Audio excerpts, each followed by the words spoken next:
Hello there. This is me interrupting this programming for a very interesting little advertisement. I just want to let you know about a email newsletter that we are putting together. Now, this isn't going to be your traditional newsletter. It's not like a weekly or monthly cadence. We're just going to occasionally send you dope shit. Free shit that we think is going to actually drive massive impact for your brand and scale your content rapidly. And so if that sounds interesting, you can go to calebralston.com, enter your email, and we'll send you some dope goodies. All right, the next section is utilizing storytelling in your content. Now, I don't think this is gonna be any secret to anyone. Storytelling is incredibly powerful and effective. So much so that you're seeing one of the creators who is most known for maybe not utilizing as much of traditional storytelling techniques, Mr. Beast, who has been more like adrenaline, go, go, go, go, go. He is even implementing far more storytelling tactics into his content. Especially if you've watched Beast games, you know exactly what I'm talking about. Stories aren't just entertaining and engaging, they also change people's perspectives. They allow the individual to see maybe a similar concept or a similar circumstance that they've been dealing with from a whole new perspective. But they also keep people hooked. I mean, attention is the greatest asset right now in today's age, right? It's what everyone is looking for.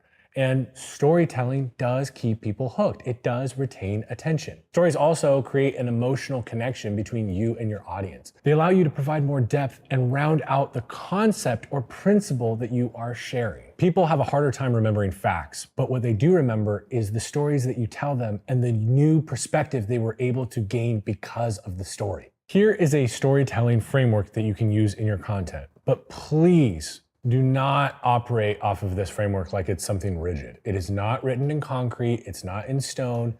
This is a guide for you. You now have the rules. Feel free to break the rules. Like, move things around. Like, whatever you find is working most effectively for you, please use this in a fluid way rather than a rigid way. What we're gonna go over is the hook, the problem, the journey, the lesson, and then the call to action. First, the hook. We have to get attention fast. We are living in a world where you're competing with everything. You're competing with all the other creators, all of their friends, everyone on social media that is making content. You're also competing with the fucking dog that's barking at them. I mean, there is so much going on in people's lives that you're competing for their attention for.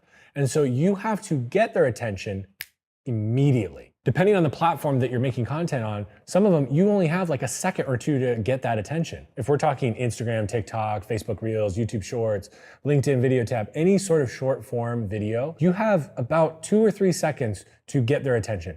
If you do not do that, guess what they're doing? Not consuming the rest, because they've already scrolled 5 posts further down. Now for YouTube long form, what a lot of the industry experts like to say is that 30 seconds, you have 30 seconds to capture attention. I don't really agree with that. I think you have about 15 to 20 seconds max to capture attention. And really what they're looking for is like, one, is this video actually what I clicked on, right? The packaging, or am I getting, for those of you that remember back in the day, the Rickrolled thing. Am I getting Rickrolled, right? Or is this actually what I'm looking for? Two, is this the person that I want to listen to telling me this information? For a strong hook, I recommend starting with a very bold statement, potentially a contrarian view, something that is different, that you see differently than your counterparts or industry experts in your field. This can also be an unexpected fact, although I do think that those are kind of getting a little tiresome at this point. But I think that no matter what, if you say something that most people believe to be true and you claim it to be false and give an alternative take, you're almost always going to catch people's attention. Here's 2 examples for you. Subscribers, views, likes don't matter. What actually matters is, that is an example of a contrarian statement. A lot of counterparts, a lot of the industry experts within online content creation would say the opposite of what I just said. A lot of them are pushing for those metrics. And that hook would catch attention because it is different than what the majority of other content creators are saying, thus it stands out. Another great example of a good hook is a pattern interrupt. So one of the top performing clips I ever made for Gary Vaynerchuk was the blueberry clip. And he literally starts it off by, he's like chomping on some blueberries and he goes, I eat blueberries like it's my fucking job. And then the next thing he says is, you missed the first 30 I ate. And this was like such a pattern interrupt for a lot of people. This was one of, at the time, it was his most viral clip at that time. And so basically what you want to do is you want to either provide a contrarian point of view, a pattern interrupt, you want to ask a thought-provoking question, something that is going to be a thumb stopper, that is going to cause them to have to watch the rest of the video because they're so interested. Next, we have the problem. This is where you're going to set up the stakes. Here, you're going to introduce a conflict or some sort of emotional investment. And this doesn't have to be a massive conflict or anything like ultra dramatic or anything. Essentially, what you want is some sort of problem or thing that the main character has to overcome in some way, shape, or form. Now, ideally, you want to make the problem specific and relatable. So ideally, this is something that your audience is going to be like, well, yeah, I've gone through something similar. They're going to be able to see themselves in that problem. They maybe have recently encountered something very similar. An example might be, I was working 14 hours a day for my hero, Gary Vaynerchuk, but I still felt stuck. This creates stakes. It shows you how much I care and that I love working for Gary and that he is my hero, but that I was in this inner turmoil of feeling stuck, as an example. Next, we have the journey. This is how we overcome it, right? In the traditional like storytelling mantra, this is how the prince slays the dragon to rescue the princess. Now, one thing to note is people resonate with progress, not perfection. And so if you're sharing this journey, I would encourage you to not just share the highlights, share the lowlights, right? The low points, where you've made mistakes. In the example of I was working 14 hours a day for my hero, Gary Vaynerchuk, but I still felt stuck, I would then go on to tell the story of how I got unstuck through a sequence of victories and losses, okay? It wouldn't necessarily just all be roses because that's not what life is. And people resonate and connect and relate to your struggles, I would argue, more than your successes. And I encourage you, show the messy middle. Show where you're doubting yourself, where you're doubting the opportunity you're in. Maybe you're building a business right now and you can share how you're like unsure how this is gonna actually go. Is this gonna build into some big business? Is it gonna be successful? Am I gonna be able to provide for my family? Or am I gonna have to go back and get a real normal job, a 9-to-5? If you're a musician, maybe what you end up doing is you're putting out tracks and you're trying a new style of music. Maybe you've traditionally done more rock and roll and you're entering the country music world and you're uncertain if that audience is gonna resonate with it. I think that your audience is gonna resonate more with you explaining why you're trying this new thing and the fact that you're not certain of how it's gonna go. I mean, that's what I've been doing probably throughout this course. Maybe you've noticed it, but like there's been times where I'm indicating, I think this is gonna be a powerful project. I think this is gonna affect a lot of people and I think it'll lead to a lot of good outcomes for Ralston, my consulting firm. But I don't know. I have no idea. I'm investing a lot of money, at least for me, and a lot of time and effort into this, right? Like we've been filming all fucking day yesterday, all fucking day today, and we'll film again tomorrow. And like, I'm exhausted. I'm investing a lot into this and I have no idea if it's gonna turn out. I think it will, but I don't know.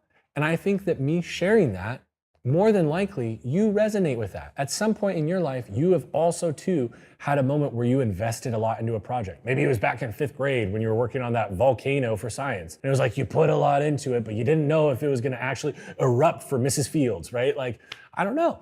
So I really, truly believe in your storytelling framework, this is the key. We want to share the transparency. We want to share these moments. We want the audience to see themselves through you in some way. An example of this could be, I realized I was burning out because I was trying to do everything. And that's when I realized that I could do blank. That is an example, obviously a very concise version of it, but that is an example of giving an insight to the journey.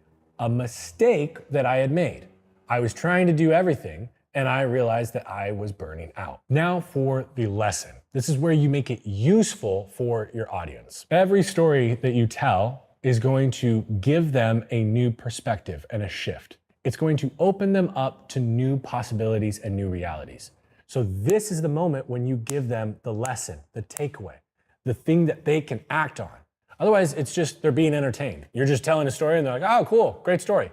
If you give them the lesson, the takeaway, and you make it easy for them to take action on that by giving them step-by-step instructions, chunking it down, making it as easy as possible for them to change what they do, then what you're doing is you are providing value to your audience. Because ultimately, when people say provide value, that's all providing value is. Something that is useful, something that the audience can take and immediately put into action.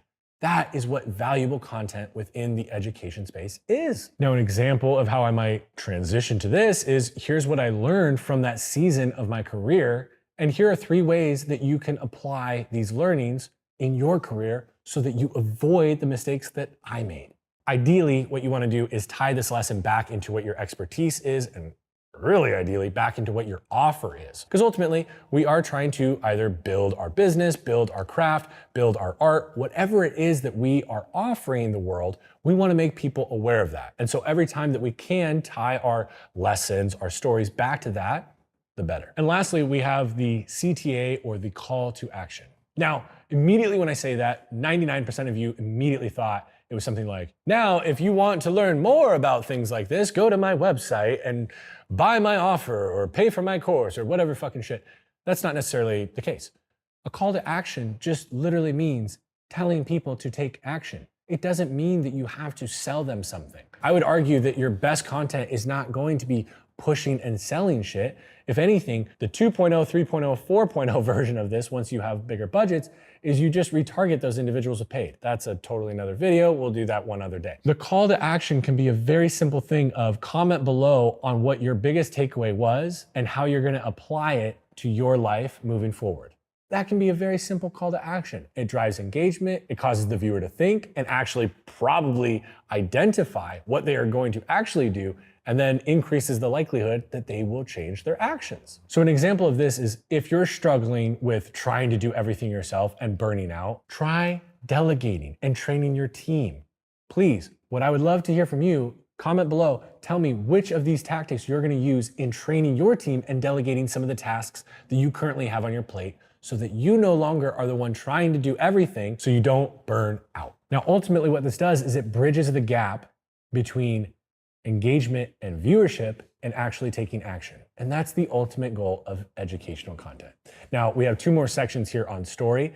And then right after that, I am going to go very in depth on what I believe educational content is, what its purpose is, and how you should go about making it. But first, we're going to dive a little bit deeper into more around storytelling, which brings us to the best types of stories to tell. Not all stories work equally as well in content. The best ones fall into these categories. The first one is origin stories. People love this one. Now, if you start your journey of making content and you do this for several years, I promise you, you're going to get bored of your origin story. And you're going to get to the point where you start telling your content team, stop cutting that, stop including that. Do not do that. You need to treat your content like you're always trying to reach a cold audience, because that's what you're trying to do. And guess what's so unique about a cold audience? They don't fucking know your origin story. Origin stories are what people resonate with, in my opinion, the most. It's how you got to where you are. It's the thing that you're gonna tell that is gonna be the most relatable for the audience watching. The thing that's not relatable is where you're at right now. Let's say you're a very successful businesswoman and you've built a massive business and you have, your $500 million net worth, you're huge, you're on the cover of Forbes, all this crazy shit. That is not relatable. But how you went from being a barista at Starbucks, barely making ends meet, all the way to that point, that is what we, the audience, are gonna resonate with. So really, please lean into your origin story. This tells the audience why you are doing what you're doing, okay? This gives us the understanding, right? This is the Peter Parker getting bit by the spider. This is Batman encountering the terrible situation with his parents. This also gives insight to pivotal moments that shaped your career and shaped who you are as a person. We are a collective of everything that has happened in our life up to this point. And if you don't share that with your audience, they're not gonna truly understand why you do what you do, why you say things the way you say them, why you act the way you act. So this is me right now committing to you guys. I am going to continue to dive deeper and deeper over the next year into my origin story, into why I operate and think the way that I think. For example, we talked about how we shape the environment for filming. There are a lot of things that occurred in my life leading up to working on set that allowed me to have a completely different perspective and insight into how to make talent feel comfortable. Another example is the first video that we put out on YouTube talking about my career journey, right? I literally tell you in that video how at 15 years old, Sean Cannell gave me the book Crush It by Gary Vaynerchuk. I read it and forever changed how I viewed my career. I all of a sudden realized I could do video content. And so it gives you insight to so many different things, why I chose this career path, how I've navigated it, why I've overemphasized social media, even at the time when the majority of marketers and my counterparts were talking about how it was a fad. You also gain insight on probably why I reference Gary so much throughout this course in a lot of different speeches and podcasts that I do, because Gary has had such a huge impact on my life. But if you didn't know the fact that I read his book when I was 15 years old in fucking high school and decided to completely change the trajectory and course of my life, you'd be like, wow, this guy references Gary a lot. It's kind of interesting. Kind of weird. Why does he like Gary so much? And this gives insight as to why. The next one that people really relate to is failure stories. I think most humans have one thing in common, which is we fail. By telling failure stories, what you do is you become relatable to your audience and you build more trust with them. People trust vulnerability more than they trust success. They trust failure more than they trust wins. If you do tell these stories, don't only talk about what went wrong, don't make it just a sob story. You, hopefully, gained lessons and insights from that failure, from that loss, from those mistakes. And what you can do is not only did you learn from it, but you can help others learn from it and avoid having to make the investment of time, money, whatever, that you did and lost in your mistake. And so ultimately you are servicing your audience or providing value, usefulness, so that they can then make different decisions and avoid that pitfall altogether. For example, referencing the career video again, because at the time of recording this, it's the only video that I've put out on YouTube, I share the story of how I thought I was a hot shot, big shot. I signed 2 I-502 legal cannabis companies in Washington State, and I had tripled my income, and I was like, I was the big man. I was hot shit. And then that same client cut my monthly compensation in half. And I had to go fire 3 friends that I had hired. Again, Mr. Big Shot immediately brought down to low, very, very disappointed little Caleb. It was brutal. And I shared that story. But not only did I share the story, I shared what I learned and how I will never make that mistake again. And what I tried to do is articulate in a very clear way how you, the viewer, can avoid the same mistake in your craft, in your career, in your business. Now, as much as I think sharing the losses and the failure stories are very important, it's also extremely important to emphasize your success stories. Otherwise, people will just think that you are a failure constantly learning. And that's not what we want. We want to actually create the association between you and the success that you have had. More on that in a little bit. But what you want to do is show before and after transformations, okay? So ideally, these success stories end up being the proof that validates that you are the right person to be listening to on this subject matter. And when you validate that you are the right person to listen to on this subject matter, what you're doing is increasing trust in the viewer. And if you increase trust in the viewer, a lot of magical things happen. And if you start to highlight small wins that became big results, this starts to build on your credibility. For example, I like to reference as often as possible how I worked with Gary to grow his TikTok from 300,000 followers to 3.5 million in just 3 months. And by doing this, I am providing you with credibility or proof that what I'm about to say is valid because I have had success in this realm. Another one is customer and client success. This is more proof that not only can you execute something for yourself, but you can do it for others. You can replicate this success. And if you can replicate this success, then why would you, the viewer, not believe that you could do the same thing? This is another moment where you get to let the audience see themselves in your content. Ideally, they see themselves in your success story, and then they go and take action and get that same success. An example would be, I met with an agency owner about 2 years ago. They were asking me, how do I get more out of my editors? How do I get them to be better and up to speed? And I shared with him a very, very simple tactic. And it comes from the principle of let them know what you like so they do more of it. And what I told him is I said, instead of only leaving comments on Frame of all the things that you want your editor to do differently, spend at least the same amount of time leaving comments on reinforcing what you want them to continue doing. Because editors, if you only get notes on what you should change, well, you don't know if the client liked what you did on, minute 13:13. And so then they have to spend energy on the next edit wondering, should I continue doing subtitles that way? Should I still do transitions in the same way? They don't know. And they have to expend effort in guessing what you liked. So call out what you like equally, if not more, than what you want changed. And he texted me about a year after that and told me it was the greatest insight that he had ever heard in training a team, and his output and quality, and by quality I mean the performance of the content, increased and went better for his clients, and his client retention increased. Because one of the common problems that a lot of agencies experience is high client churn due to poor editors. Well, this changed how he trained his editors, and it changed his agency forever. There's an example of me sharing a client success story. The final one that I'm gonna share with you is industry stories. Now, I like to take a contrarian view to this, because what you don't wanna do is just be another person that's agreeing with everybody else and regurgitating all the same shit.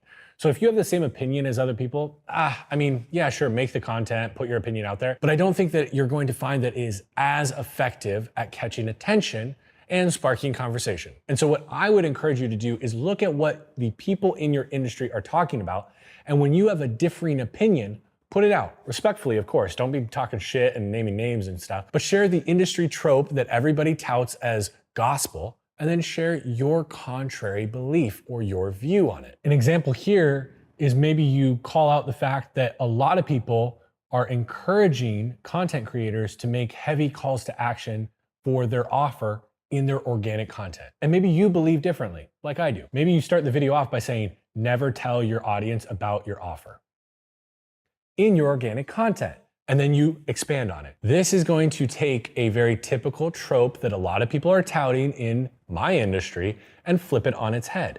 It's gonna catch attention and provide a slightly unique perspective that most people have not heard. Now, this next section is purely about educational content. So for anybody who is making entertainment, this might not be as useful. But for those of you who are making educational content, this is going to be possibly the most critical next few minutes of this entire course. This is the purpose of educational content. If you and I agree on the same definition of branding and branding is the pairing of things, and good branding is an intentional pairing of relevant things consistently, which then creates the byproduct, which is brand, which is when the audience inherently associates the two things, then cool, we're on the same page. And what I'm about to describe will make a lot of sense. In educational content, what you want to do is you want to share success stories. What ends up happening when you intentionally pair yourself with the relevant thing, success stories, you and success stories, is over time, the audience begins to associate you with success. Now, what happens there is not the magic sauce, okay? That's not the epic shit, because what that causes is trust in what you say. So that's amazing, but that's not the final byproduct that we're looking for. When they trust what you have to say, now they start to hear the lessons and takeaways that you share. When they trust those lessons and takeaways that you share, they then start to take action. This is when the gold starts. When they start taking action, they start to get the results that they want. They get their desired outcome. They see that success that they were hearing about in your client stories for themselves. When this happens consistently, what begins to happen is the audience doesn't associate you with success stories. The audience begins to associate you with their success. This is powerful because what ends up happening is they realize, whether it's conscious or subconscious, that they always get more than what they invest with you. Because all they had to do was invest their time to consume and then their time to take action. Now, sometimes you're gonna be telling them something that's gonna also cost money. Maybe it's running paid ads, so yeah, they have to invest money in it. But I guarantee if they get the success outcome, it is greater than the investment they made. And so what you're doing is you are teaching your audience that what they invest with you always leads to greater outcomes. And this is the brand that you start to build with your audience. And guess what happens? All of a sudden, when you make your audience aware of the offer you have, they believe, they trust that what they will invest in this offer is very little in comparison to what they're going to get as the outcome. I can't tell you how many different people I've worked with where we have done this at scale. There was one company that I worked with, and we were putting out a lot of educational content, specifically long form content on LinkedIn and YouTube. This company started conducting in-person seminars. I remember I would every once in a while try to attend them and bounce around and mingle with the guests. And the question that I would always ask them is, hey, what was the conversation with the salesperson like? What was the point of sale like? And they would almost all say the exact same thing. I literally told the salesperson, shut the fuck up and take my credit card. Because through the free content you put out, I knew that whatever you're going to charge for was worth far more than what I had invested. So if I'm paying $1,000 to go to the seminar, I know I'm going to get at a minimum $10,000 worth of value. But actually, the way that we created content, they were getting like 50 to 100x the value of their investment. Ultimately, educational content is just scaling trust. And when you scale trust, doors that you could never imagine fleeing wide open for you. Opportunities start knocking at your door like you could never imagine. People come into your life that you never would have thought would have any interest in you. And the profit that you are able to make on your offer or for your company goes through the roof. Again, educational content, I believe, is ultimately just scaling trust. And trust makes everything in business and life easier. Now we're on to having your community drive your content. I would encourage you, please involve your audience in what you are creating. I'm gonna give you an immediate example of this actually that happened literally last night. We're here filming this content, and an individual who is here that works at this studio, he also makes music. And we were talking about just different ways to involve and get more engagement from his audience. And one of the things that we were talking about is a lot of musicians, they have, multiple different versions of a verse for a track, as an example, that they're working on. Or they might have a guitar lick that they're working on, and they have a couple of different ideas or versions that they're working on. This applies, by the way, to like filmmakers, to authors, like literally any medium that you're making. And I told him, well, a very simple way to engage your audience and to get them to feel very bought in to this single or an album, but let's call it a single for now, that you're releasing, is to upload, maybe to your Instagram or whatever platform you prefer, the two different options. So let's say you have two different versions of a verse that you're gonna run in a track that you're releasing. You upload both of them and you allow your audience to tell you which one they like the most. Guess what? They're gonna be fucking invested. How cool, right? And if you're an author, you can do the same thing. You might have two different versions of a chapter, sure. You might have two different versions of the title of the book. There's so many different things that you can do here.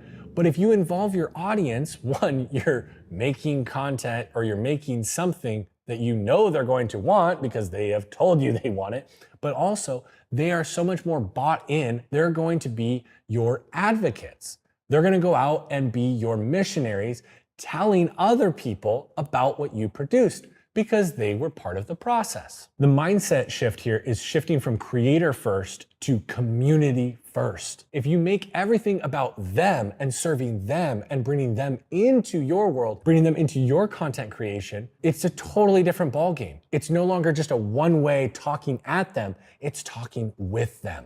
Next is you want to create a feedback loop or feedback loops. This is where you listen and adapt, listen and iterate. This is where the magic is. This is when literally people think that you're reading their fucking mind. I believe the best content ideas actually come directly from your audience because you're making content to serve your audience. Let them indicate to you what they want more of. Now, I do not necessarily believe that what this looks like is posting a poll being like, what do you want to hear from me? I like that for like Q&A format, but I actually don't think that that is the best way because they don't know what they want. Let's just be honest. They don't know what they need. But what they do is they will send you DMs or they'll comment questions. That's where you want to see the insights. So I find when people make polls asking their audience, what should I make next? I'm not nearly as much of a fan of that. I think that that is way too blue ocean and doesn't provide any sort of constraints for them to make the decision within. However, the questions in your DMs, the questions in your comment section, that is insight on what your community is wanting more of from you. An incredible example of this, like I kind of said at the top of this section, is Gary spends an incredible amount of his time doing what we refer to as social listening. He is looking at tweet replies, he is looking at Instagram DMs, he is looking at comments on his content, and he is taking all of that in and synthesizing it. What he does is he starts to notice that maybe 5 people today asked him the same question or a very similar version of a question. And what Gary does so well is he immediately acts on that and creates content answering that question. Now, what he doesn't do is say, man, so many people have been asking me about blank. He immediately jumps into it and addresses the problem or question that he is receiving from his audience. And then this crazy thing happens. People comment on his post being like, how did you know I needed this right now? Gary, you're somehow reading my mind. And it's almost like he is reading their mind, because what he's doing is recognizing if 5 people in the last 3 hours ask me a very similar question, there are thousands of people that for whatever reason, whatever woo-woo magic in the universe, they're experiencing that right now, and they need that insight right now. And so if you do this, if you pay attention to what your community is saying and the feedback they're giving you, you can be making content that is literally speaking to them in their exact moment right now, AKA reading their mind. Another thing that you can do is you can make your audience the hero of the story. By doing this, you encourage them to want to take action on what you're sharing, get the success, and then become one of those success stories. So what this looks like is sharing community wins, transformations, and case studies. If you have a weekly call that you do on Zoom for free for people in your audience, and you're telling them or sharing information with them or sharing some new direction or something that they can do, and they take action on it and it changes their life, you should be sharing that shit on social. Don't just keep it for the community.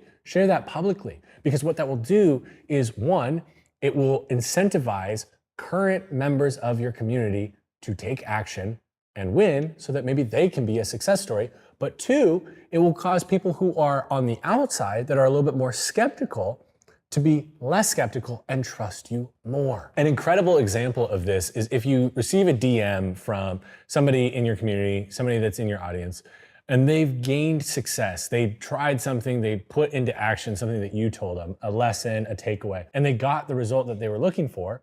What you could do is you could turn that into content. Maybe what you do is you do an Instagram video call with them, record it, and then you put that piece of content out there.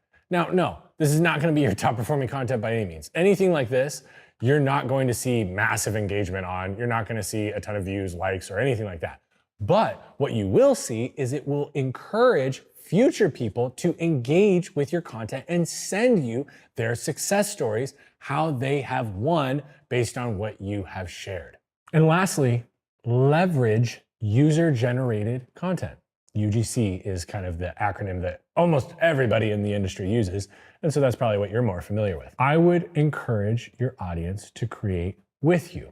And so what this can look like is potentially you put out a prompt, encouraging your audience to share an insight or story based on the lessons and advice that you share in your content. Then what you do is you take those videos that they have posted, maybe it's to TikTok, Instagram Reels, and you can stitch them. You can actually create content off the back of your audience's content that they are already creating. What this will do is create a perpetual cycle of engagement. This empowers your audience to want to, 1, create content with you, but also to promote you to their audience. And no audience is too small. Like even people that have 300 followers, I want them informing their 300 followers about my brand. Now, I believe that there are 3 pillars to community content. And my hope is in sharing this, this just allows you to come up with more ideas within these 3 different pillars. First one is educational content. This is when we're teaching our community. We help the community by solving their biggest problems. The next one is conversational content.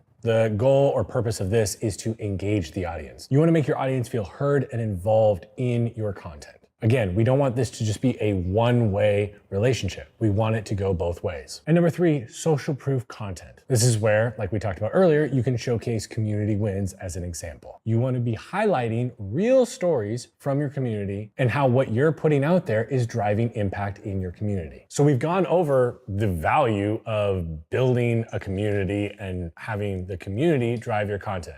But how do you turn viewers into community members? Well, first off, you're gonna wanna make engagement the goal, not just views. So the way you do that is you create content that invites them to participate. This might be as simple as literally just asking your community to drop a fire emoji in the comments if they found this clip useful. This could also go so far as to literally ask them to debate in the comments. So what you could do is you could share a controversial take on something. Again, not controversy for controversial sake, but something that is counter what the industry norm is. You could share that, and then your call to action could be literally telling your audience, debate whether or not you agree with this in the comments below. Or you could go even crazier and say, I would love to know your 2 cents on this. I'm going to be engaging with some of you and going back and forth. We can debate it in the comments. Drive engagement in your content. And second, please respond and reward participation. People ask me, how do I increase engagement in my content? The number one thing that I notice for most of the people that ask this question is the 3 people that are currently commenting on their content, they're not responding to. So like, why on earth would you think more people are going to start engaging with your content if you're not even responding to the ones who are? What you want to do is set an example for future people, future audience members, somebody who's new that comes in. If they see that you are more likely to respond to comments, they are more likely to comment. Go figure. People don't like one-way conversations. They love when creators, even big creators especially, are responding to their comments. What you're doing is you're not only acknowledging the people that are engaging and thanking them for that, but again, you're giving signals to other audience members that they can go from becoming a viewer to an actual community member. And the last one, I'm a huge fan of this. I love to create inside jokes and shared language. I believe that really strong communities have very unique terminology and shared language that they all understand and outsiders do not. Think of any niche, any interest that you have. Deep within that community exists a lot of different sayings that maybe your friends and family do not understand. For example, gym bros have bulking season, and the Harley community has all their jokes about Sportster riders. So when you're thinking about your community and your niche, what's the inside joke? Whether it's leveraging one that already exists and implementing it into your content so that you show people that you are an insider, you get the inside jokes, you understand the lingo, you speak their language, or it might be creating your own. There's so many different creators who have their own little sayings that people outside of the community don't understand. The takeaway is either leverage inside jokes and statements and language that you know already exists within your community and niche, or create your own. And now we've reached the point in the course where we are going to talk about scaling your content. We've established how to pick your medium, how to pick your preferred platforms, everything, right? We've given you a lot of different frameworks, and you've been consistently posting, you're involving your audience, you're doing all the right things.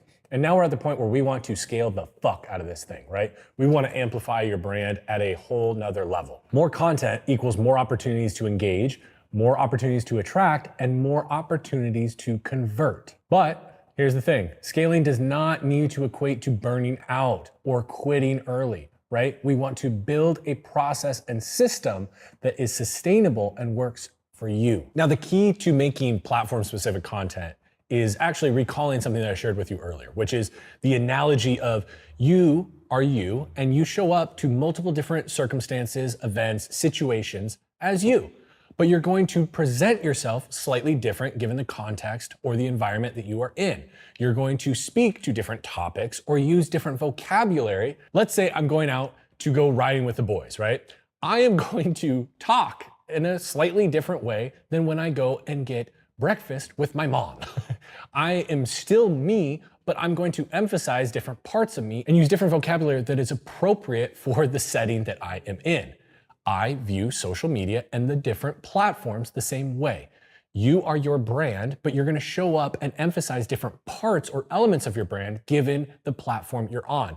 You're also gonna use different lingo and language. You're gonna talk way differently on LinkedIn than you are on TikTok. Now, what you've probably been doing up to this point is making content and then deploying it to all the platforms. So let's say, for example, you made a YouTube long form video. You're probably mining and pulling shorts from that and then posting those shorts on all the different platforms.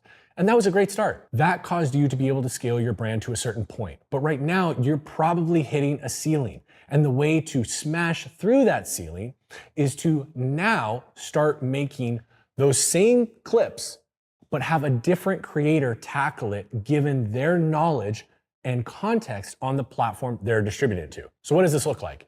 Well, one, it looks massively inefficient because what you're gonna do is you're gonna provide the same source media to maybe 5 different editors, and they're all gonna cut it slightly differently to make it contextual to TikTok versus Instagram versus LinkedIn video, because all 3 of those platforms might require a completely different hook.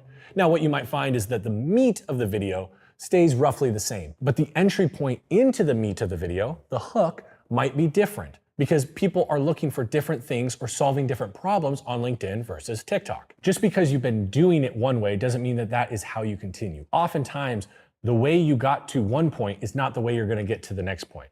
And so the solution here is to take your team and the creators that you have on your team and reverse engineer their specific skill sets and interests and assign them the platform that lines up with their strengths and interests. Because what you want is you want them to be living, eating, and breathing this platform. I remember when Gary assigned TikTok to me, and we were at 300,000 followers, and literally what he had me do is the first week, I didn't make any content for it. I sat 8 hours a day for a whole week straight just scrolling through TikTok. That is like doom scrolling on another fucking level, except I was actually taking note and learning what people were doing on the platform that worked. And what I was trying to do is extract the insights that could be applied to Gary's content. So at the beginning of this section, what we did is we outlined prioritizing 2 or 3 platforms. But now we're probably at the point where, yeah, you still are prioritizing, let's say, those 3 platforms, but you're probably redistributing the content on another 3. So what you're gonna do is you're gonna take your top 3 platforms and your bottom 3 platforms, and you're going to assign those out to your team. Because more than likely, you don't have like 10 people on your team. You might have 3 editors that you can assign to these platforms. So what you do is you give your best editor your number 1 platform and your number 4 platform, and so on and so forth. Your second best editor gets platform number 2 and platform number 5, okay? And then again, the third gets number 3 and number 6. And so what we're gonna do is we're gonna tell them to spend 85% of their time, effort, and energy making platform native content for their top priority platform. And then they're gonna spend the remaining 15% trying to experiment with platform native content for their second priority platform. Notice that is a huge discrepancy, 85% and 15%, because we have identified that these 3 platforms, your top 3, are what are actually driving the economics of your business. They're driving awareness to your art. They're driving awareness to your offer. And so that is where we're going to put all of our effort. So here's an example of how this is actually ran. Let's say Angela is our best editor, okay? So we assign Instagram to Angela.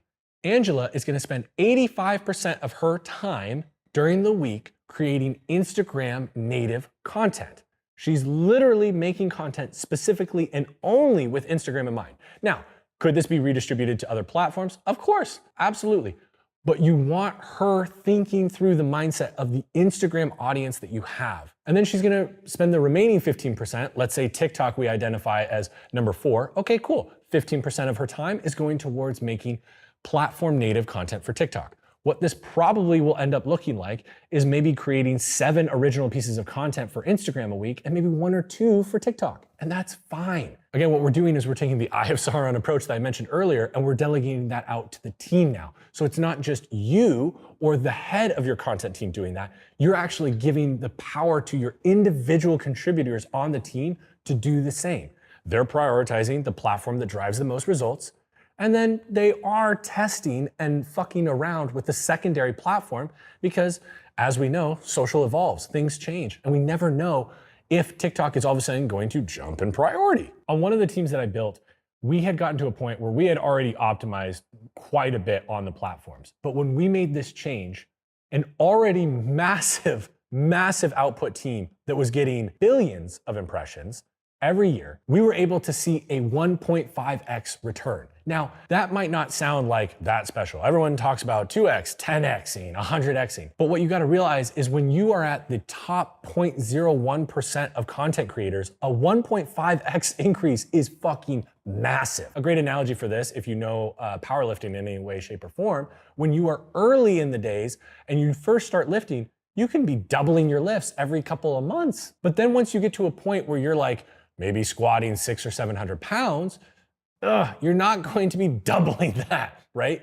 If you get a 5% increase in your lift, that might be the difference between a standard lift and a world record. Now, why is this actually effective? I think I've given a fairly good argument for it, but in case you're still on the edge and still don't totally feel like you've been convinced, here's a couple reasons. This allows for each of your creators to have more focus. Instead of spreading them thin and having them make what I would call vanilla content, something that you're making and hoping will work on all the platforms, they don't give a fuck about the other platforms. They are focusing the majority of their efforts on one primary platform. And what is so beautiful about this is not only do they learn what the audience wants, they become very closely tied to the actual performance of the content. When you're a shorts editor and you make a clip, it is very difficult to continue making clips and track the performance of that short across 5 to 10 different platforms. But if you own one channel, you actually are able to keep way better track of the performance, and the creators end up being held more accountable. They understand how the clip is actually performing. This is the beautiful marriage of creative and data. And what you want is traditional creative has data and strategy in a completely different house than creative. That is like the traditional agency model. What you want is you want them to be as close as possible. The further they are away, the less that the data is actually informing the creative. And then we're just making subjective calls rather than informing our decisions off of what the audience has told us they want more of. Another reason why this works is this will actually lead to greater retention with your team. Why? Because they're starting to see greater success with their content. It's a very powerful reinforcement loop. They make the content, they see how it performs, it does better, amazing. They take the insights from that, and that informs the next creative they make. And it creates this incredible flywheel that is unstoppable. The other thing that this will end up doing is it actually incentivizes your audience to follow you on multiple platforms because you're not posting the same fucking shit at the same time. You're actually posting different content at different times. And so if I look at your brand on Instagram and then 5 minutes later go to LinkedIn and your post is at the top, it's not the same shit. Anytime that you're posting the same content at the same time to all the different platforms, you de-incentivize your audience to follow you on all these platforms. Why would they do it? They have no reason to. I just need to follow you on Instagram and I'll get everything that you put out. Versus if you're making individual content per platform, well, then I am very incentivized to follow you everywhere because I'm gonna gain different insights and different perspectives depending on what platform I'm on. The other added benefit is you create a team of strategists, not just creatives. They start to learn how to think strategically. And what you're actually doing is you're training future leaders of your team. A lot of editors are maybe a little bit more on the meek side and not as willing to share strong opinions because maybe they don't feel they have the data to back it up. Well, this puts the data in their front fucking lap. This makes it so available for them and they start thinking differently. And what you'll find is 2, 3, couple of individuals on your team are going to rise above and shine. And you're gonna see that they have more skills than just being a creator. And what you might find is that this individual is able to be in a leadership role on your team in the future. This provides them the opportunity to see that that is a potential for their career. Whereas before, they may have always thought they were an editor. I can't even tell you how many different editors that I've led that once we did this, they were like, oh my goodness, I always thought I was just gonna be an editor. And now I see like, maybe I wanna be a strategy lead or I wanna be a creative director. And it opens up this whole other opportunity, which is amazing for them and provides value to them and their career, but it also is extremely valuable to you because what you want as you scale is to have leaders that understand your brand and ideally have been there for a long time. right? Consistency is a powerful thing with your team. Now, the next question you might be wondering is, okay, how do I determine who gets what platform? How do I evaluate the creators on my team and what platform they should own? A very basic version of this is just look at how they operate and how they communicate. Does the creator match the tone of the platform? For example, on TikTok, do they understand current humor and current trends that are existing, right? TikTok, more than I think any other platform, has like their own language that they speak. Maybe this is me being a millennial and just getting old now, and maybe it's not just TikTok, but you want somebody who understands that and is up to date with culture and what people are saying so that they can participate in a way that is relevant to the users on that platform. Another example is LinkedIn. Do they have a deep understanding of the subject matter that you are speaking to? Oftentimes, you're going to want somebody, specifically on this platform, that actually understands the message and the content that you are putting out. If they are just repurposing what you put out from other platforms, that's decent. But if they actually have a deep understanding, they're going to pull more out of you. That is what the audience on that platform is actually seeking. And for YouTube, honestly, my measurement on YouTube is, does somebody consume a shitload of YouTube content? I truly believe that if they're living on YouTube, they love and are deeply following a couple of different YouTubers, they're going to understand the best practices and what is working, but also they're going to see the evolutions that are occurring in real time and be able to take those learnings and apply it to the content you're making. What you don't want is somebody who only consumes Netflix and Instagram editing your YouTube content. You want somebody who is deep in the weeds of the YouTube community and understands what people are doing there and what the audience is preferring. For example, you want an editor who is noticing that vlogs are having a sudden resurgence. Over the last year, there's more people making vlog content. Now, those vlogs look very different than they did about 5 or 6 years ago. And so you want somebody who's noticing that emerging trend and can act on it without using their preconceived notions or what used to work in 2014 or 2015 when vlogging was really big. You want them to understand the nuance and the difference between what a 2015 vlog looked like and a 2025 vlog on YouTube looks like. So we've evaluated the creators for the platform. Amazing. Now what we need to do is make sure that we have a great data tracking system in place so that the creators can know if what they're making is working or if it's not. And even more than that, so that you can know if what they're making is working or not. Something that I've observed with a lot of different teams is that we say things like, this video got 400K views, or this video got 10,000 likes, and people celebrate, but we don't really know what that means, because what we don't know is what the average is and how this is either underperforming from the average or overperforming from the average. In the very beginning, when it's a small, nimble team, everyone knows what the averages are, okay? And so everyone knows like, whoa, if we got 100,000 views on this, that's crazy. That's way more than we normally get. But eventually you get to a point where you're putting out so much shit and you have so many different platforms and you have multiple different creators that you no longer really know what your team means or what people on your team mean when they're saying we got 100K views. And so what we want to establish is benchmarks, and then we want to report against those benchmarks. And so the way I like to do this is I like to create what we call a multiplier sheet. I am not a software developer, so I haven't put together some like software tool for this, but we do this in Google Sheets. And it's very simple. In the beginning, what you're going to get is what I like to call directionally correct, not scientifically accurate.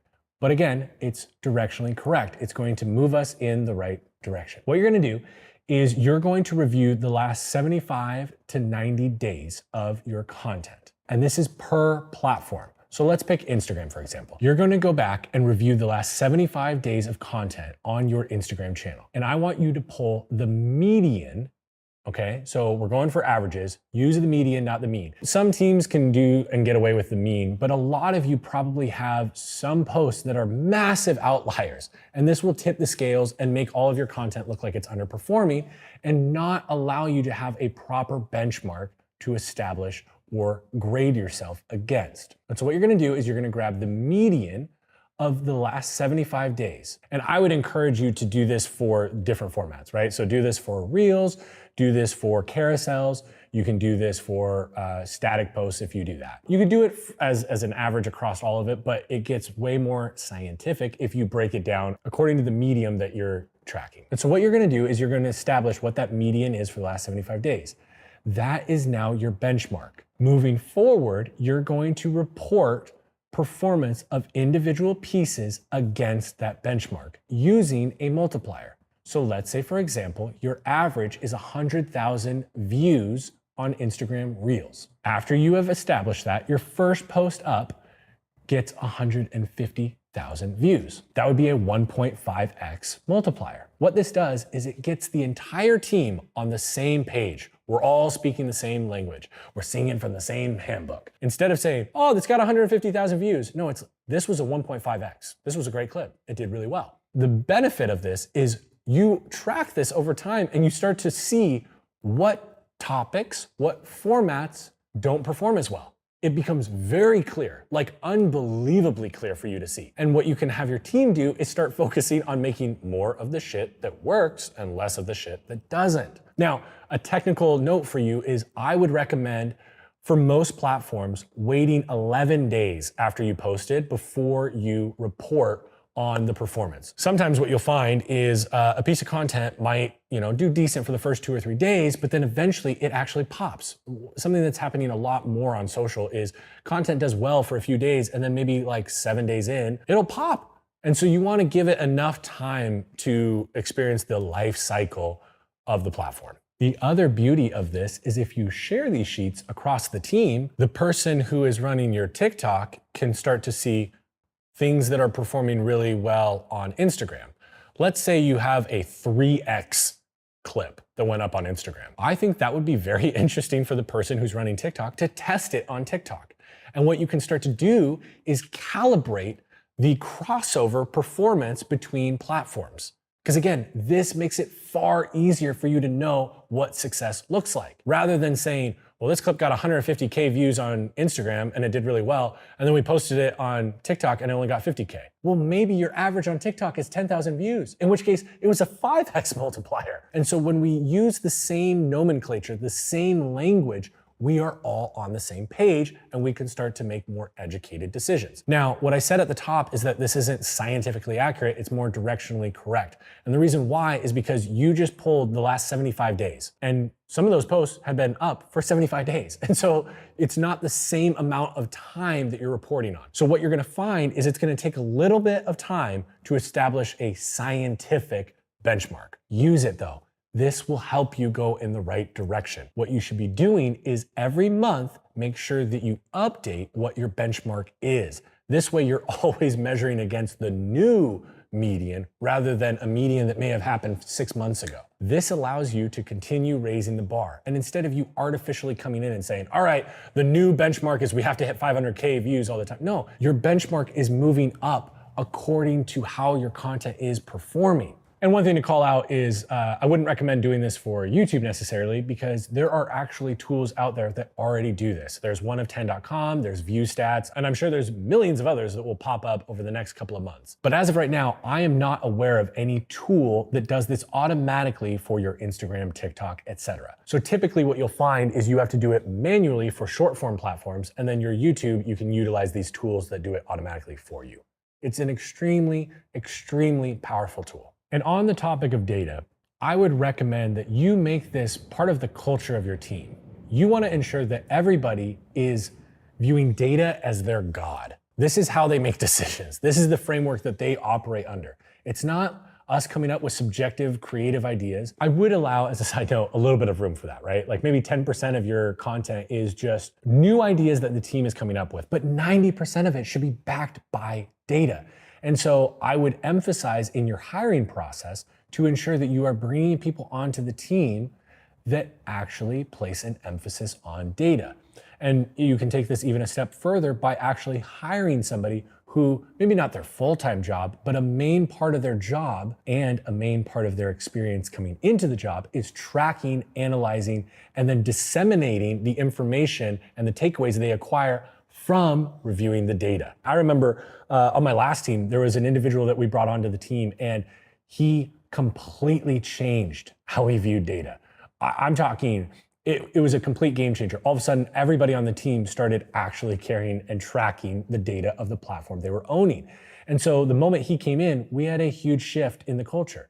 So I would highly recommend, if you currently have a team and nobody on your team is a data nerd, that's what you want. Go for the data nerd. They are going to accelerate the rate at which you grow and scale your content. A little pro tip for you is it's not a boulder that builds a building. It's brick by brick. And so I would encourage you to make a list of the bricks that you have noticed lead to better content outcomes. And what you can end up doing is having a massive internal playbook that is specific to your content and your team. Your brick by brick list won't necessarily look the same as any other team's. So as much as I would love to say, download our brick by brick list, it's actually far more contextual to the type of content, the niche you're in, and the platforms you're choosing to deploy your content on. But I would really encourage you, instead of just being like, oh, that's cool, and hoping that you remember it, actually build a list of your bricks with your team. And then this becomes a training tool when you onboard new editors to maintain that level of excellence and level of performance. And you know what? Fuck it. Let's throw in one more pro tip because I think this is really powerful. Something I learned in the last 2 years that was a real game changer for me is if it doesn't change your actions, don't track it. The amount of teams that I've met with that have these massive analytic tools that are tracking every single kind of metric you could fucking imagine. I mean, there's so many of those, right? I mean, that's pretty much every team. You probably have somebody on your team that has some sort of crazy analytics tool that they're tracking every single little metric that you can imagine. But here's the thing. How much of that is actually going to change what the team does? And if it doesn't change what the team does, why are we tracking it? What benefit does it have? If anything, what it does is it gives information overload and makes it much more difficult to know what decisions to make off of the data because you don't know what you're looking at. You have a million different things that you're tracking rather than tracking 2 to 4 metrics that actually indicate what you should do next. And the next one, and this is gonna sound a little aggressive, but I like to say some things that are a little bit more polarizing every once in a while. Fuck the social media manager. We don't need that. The people that you just assigned those platforms to should be the ones that are managing the platform. They're doing the posting. They're gonna gain far more insights. They're gonna be tied to the data like we've talked about, and they're gonna understand in real time how the content they're creating is performing. Now, a couple of different little pro tips for you on how you can go about making your content in an efficient manner that allows you to do this for a long time. Because like we've talked about throughout this course, this is only effective if we stick with it. Build a content machine, okay? Instead of hustling your way to success, build a system and process that allows you to put out content consistently and continue to provide value to your audience rather than being kind of an inconsistent, spotty creator. First thing that I recommend doing is batching and scheduling. If you are a very busy individual, I recommend actually batching your content. Now, I do believe that there is a lot of power into real-time content. You have the idea and within 24 hours you film it. But for some of you, actually probably a lot of you watching this, that's not realistic with where you're at in your career, in your business, in your endeavors. And so what you need to do is you need to give yourself the system that is realistic for you in this current season. And more than likely, that looks like blocking off a Thursday or Friday, the whole day, to film. This is where you need to go back to the section where I talk about creating a conducive environment to extract the best content. Because if you're going to take a whole day to batch content, I will tell you, because I am doing it right now, it's exhausting. And so you need the right environment to be able to continue and roll with the momentum so that you can make high value and useful content. Next, what I want you to do is create a content assembly line. Step 1 is ideation. This is when you are researching and brainstorming the topics that you are going to create your content around. Step 2 is the creation. This is when you're drafting the script, you're hitting record, and you're filming it. Step 3 is editing. Now, this is where, as we've discussed, you are optimizing the edit per platform that you're distributing. So again, those top 3 platforms that you're prioritizing, those individuals are each editing that content for their platform. Step 4 is distribution. This is when you post and ideally engage. Again, the individuals who are managing those platforms and creating for it, they're the ones who are posting it on that platform. Now, you have to figure out whether you want your team to engage on your behalf or you engage yourself. I would encourage you highly It should be you. I think there's a massive amount of value for me as an audience member knowing that if I comment on your post and you respond, it's actually you. And I would actually prefer you do that at the detriment of high volume engagement. So maybe that means that you only respond to 5 comments a week. That's a little bit extreme, but maybe it's only 5. Well, I think that is a higher value if it is always you responding to the comments rather than your team responding to every single comment on your post. A tiny little hack around this that I will recommend that you can do is you can have your team make a team account. For Gary Vaynerchuk, we did this with a Team Gary V account, and this was very effective. Many times, if he was extremely busy or we were posting and then he was gonna hop on an international flight where he wouldn't have Wi-Fi, okay, well, he would tell the team, go in under the Team Gary account, and I want you to respond to every single comment. Sometimes he would literally have us do every single comment, and as you may be aware, he gets thousands of comments, so it was very extensive.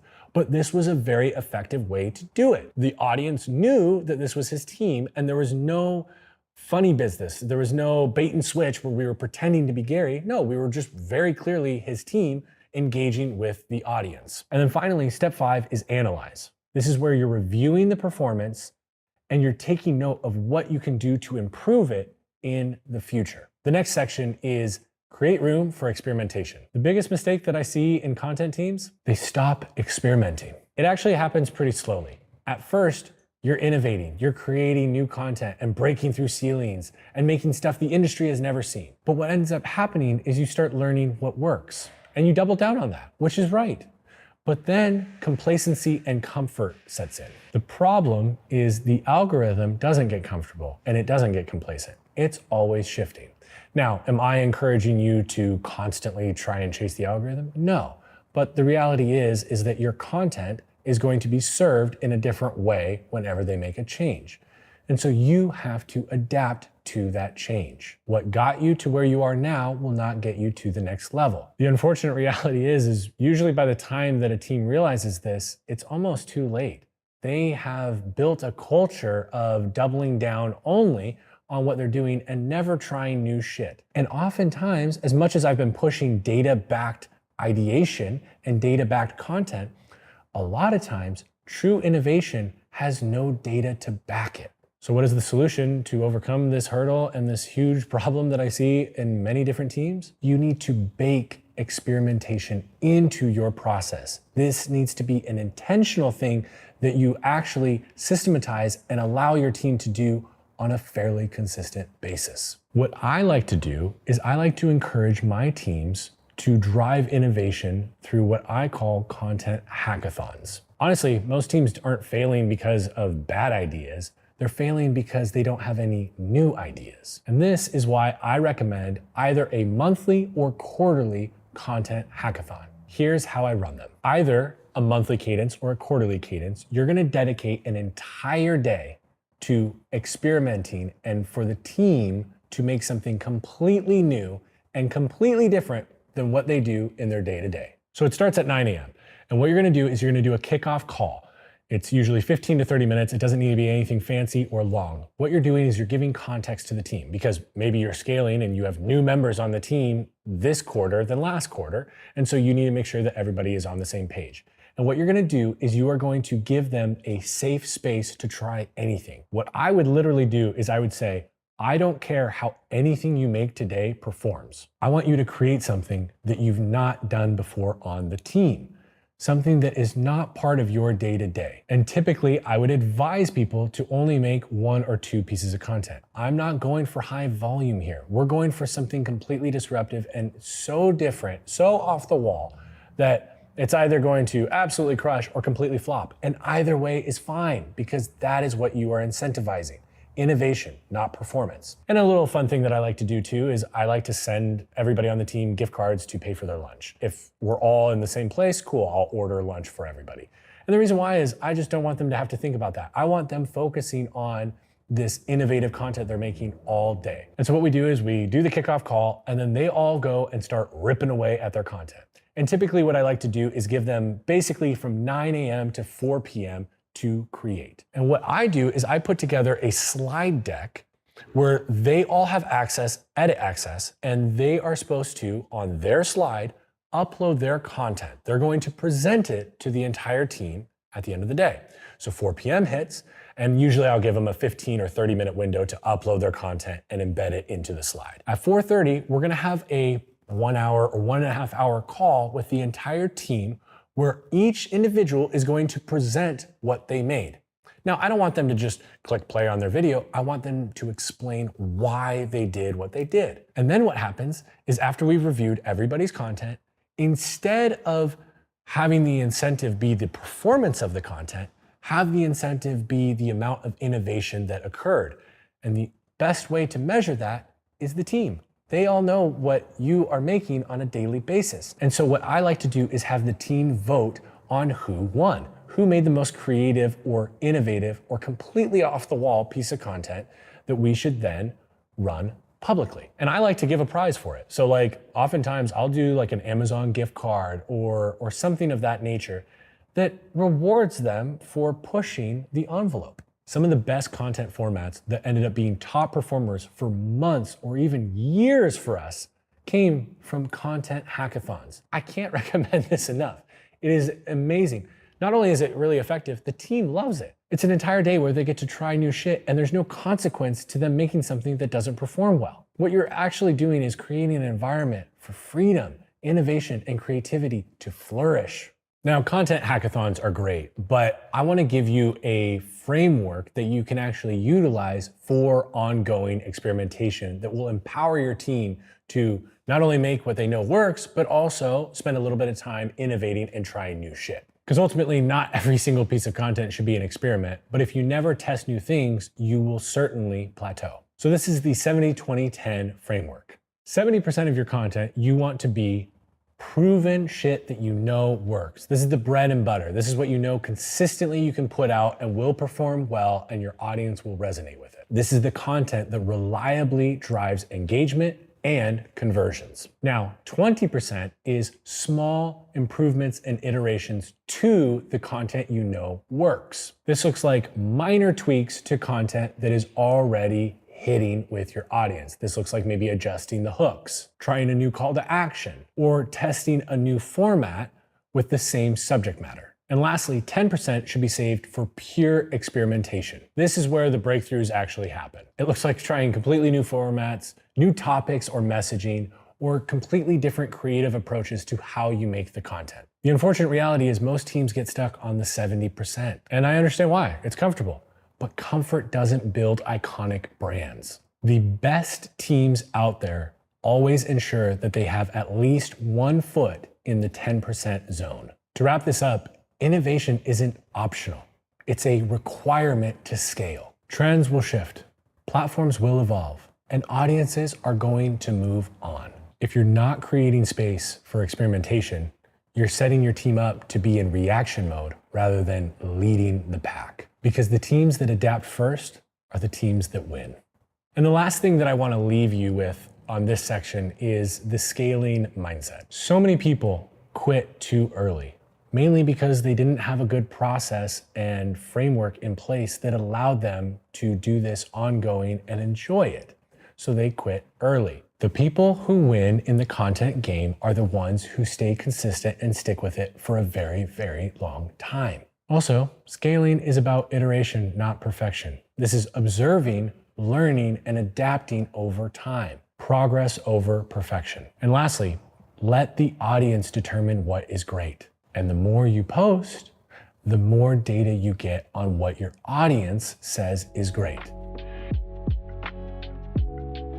All right, so we've covered brand, we've covered content, and now we are on to team. And I would argue this is actually one of the most important parts of the whole puzzle. And personally, it is probably my favorite section of this entire course. This is where I get a lot of enjoyment and fulfillment for myself in my career, is building teams and helping to develop them. And so a couple quick things that I want to share with you before we really dive in on why your team is everything. Ultimately, your team is not just there to execute, right? They are a multiplier of the vision that you have. A strong team doesn't just help you scale, they're there to help you build something far bigger than you could ever do alone. Now, a lot of people watching this probably have never built a team, definitely not a media or content team. A couple of things to keep in mind that will help us as we go through this section are one, you don't hire just for skills. I actually emphasize hiring more for culture than skills. I find it a lot easier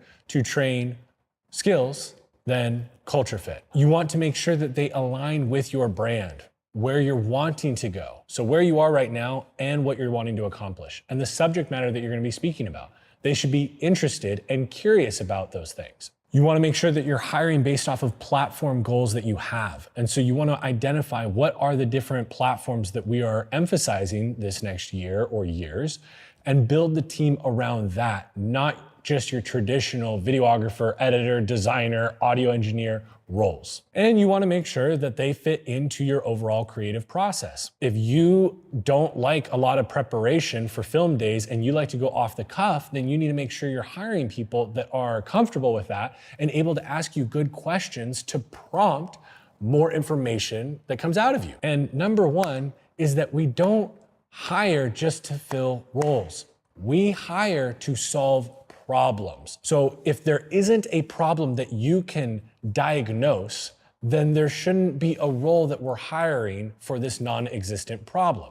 Ultimately, what you end up doing, and I'll get into this further in a little bit, but you end up bringing somebody on that ultimately has no purpose on the team. And that is shitty for both parties. Another one is that a bad hire doesn't just slow you down, it massively slows you down. It takes months to recover, and you lose a ton of money in the process. And so what we're gonna do in a little bit is we're gonna walk through my entire hiring funnel. And I really encourage you, pay close attention during this section, because what we've talked about, brand, content, that's super important, but mistakes made on hiring your team are gonna cost you hundreds of thousands of dollars and are gonna become a massive headache. And ultimately, it causes a lot of people to write off this whole team thing. I'm just gonna do it myself with one other person.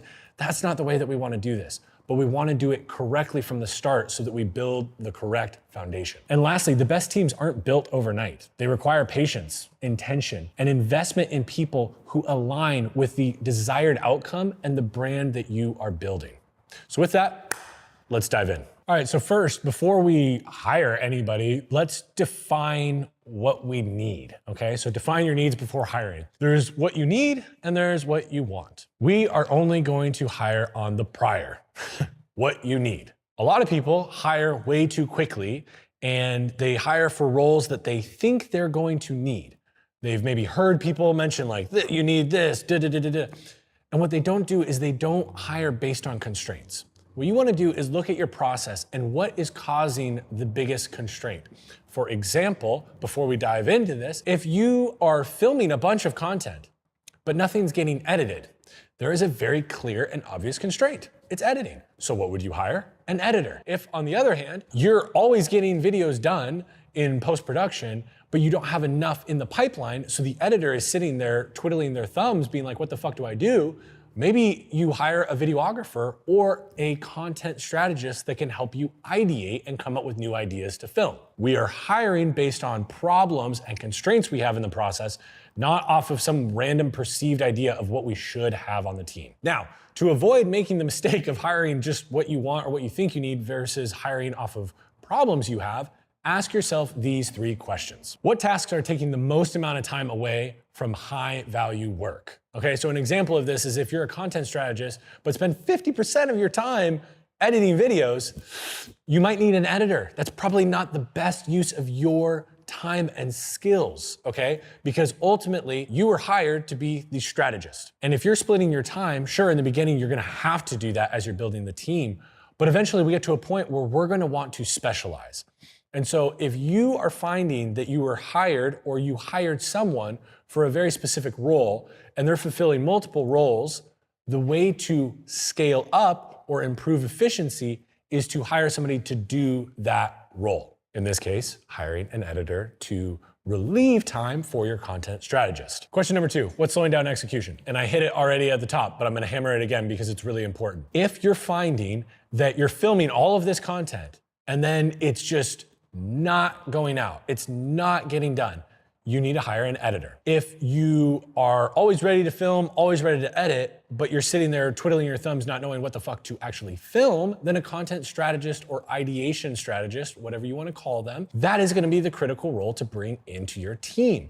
Whatever the bottleneck and constraint is, that is what you want to hire around. This is how we actually scale rapidly. And the last question you're gonna ask yourself is, what content opportunities are currently being missed due to lack of resources? So for example, if we identify that YouTube is your #1 most important platform and you're posting 1 video a month, and your goal is to get to 2, but the current bandwidth of the team only allows for 1, well then we're going to go up to the question above and we're gonna find out which part of the process is our constraint.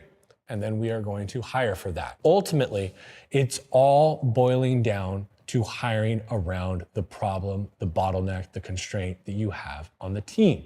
This is how we're going to scale fast.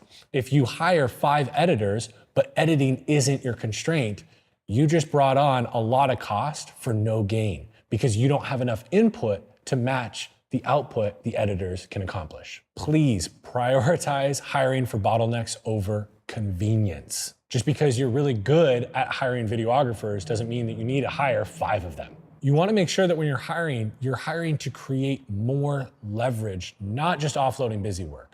In fact, oftentimes what you can find is as you bring more people on, you can actually eliminate the busy work because you start to recognize the big tasks that actually move the lever for the team. Ultimately, we're not just trying to lighten everyone's load, we're trying to accelerate execution and the impact that each individual has for the collective team, which drives bigger impact for the brand at large. Now, a huge mistake I see a lot of people make is they hire for general skills, not platform-specific needs. What do I mean by that? Well, there is this very interesting split in our world that is occurring right now. You have great DPs, people that are great at filming beautiful videos. You have editors that are incredible at editing these beautiful commercials or these long-form films that you see going out on Netflix, etc. And they are incredible editors at their craft. But what a lot of people don't recognize is a great editor for a Netflix film is not a great editor for a YouTube video. They are very different skills and very different needs. Same for the videographer. A DP that works on some like Amazon or Hulu documentary is gonna have a very different set of skills than somebody who is filming, let's say, a vlog for one of the YouTubers, one of the big YouTubers online, okay? Completely different needs. And right now, we're still in the early stages of really understanding the nuance and difference between those kind of creatives. And so what you get a lot of times is people hiring somebody who is a great graphic designer and they make amazing brochures. They're so good at designing your logo, your website, but they fucking suck at YouTube thumbnails because it is a totally different skill set.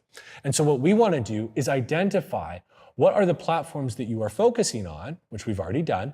And once we've done that, then we want to build the team around those specific needs. If you're not doing a lot of graphic design work, brochures, business cards, flyers, website updates, then you don't need a traditional graphic designer. If all they're doing is YouTube thumbnails, then actually typically those individuals do not have a traditional graphic design background because a lot of YouTube thumbnail best practices slap in the face of traditional graphic design best practices. Now, another version of this is, this is the funniest one. People being like, all right, we're gonna post some content on social media, so we're gonna hire a social media manager. This is the fucking worst thing in the world. If they're a generalist, if they are great at all of the platforms, they suck at all of the platforms. The reality is in 2025, there are very few people on planet Earth, I would say less than 0.0001%, that actually understand at a master level all of the different platforms. It'd be fucking impossible. They're evolving all the time.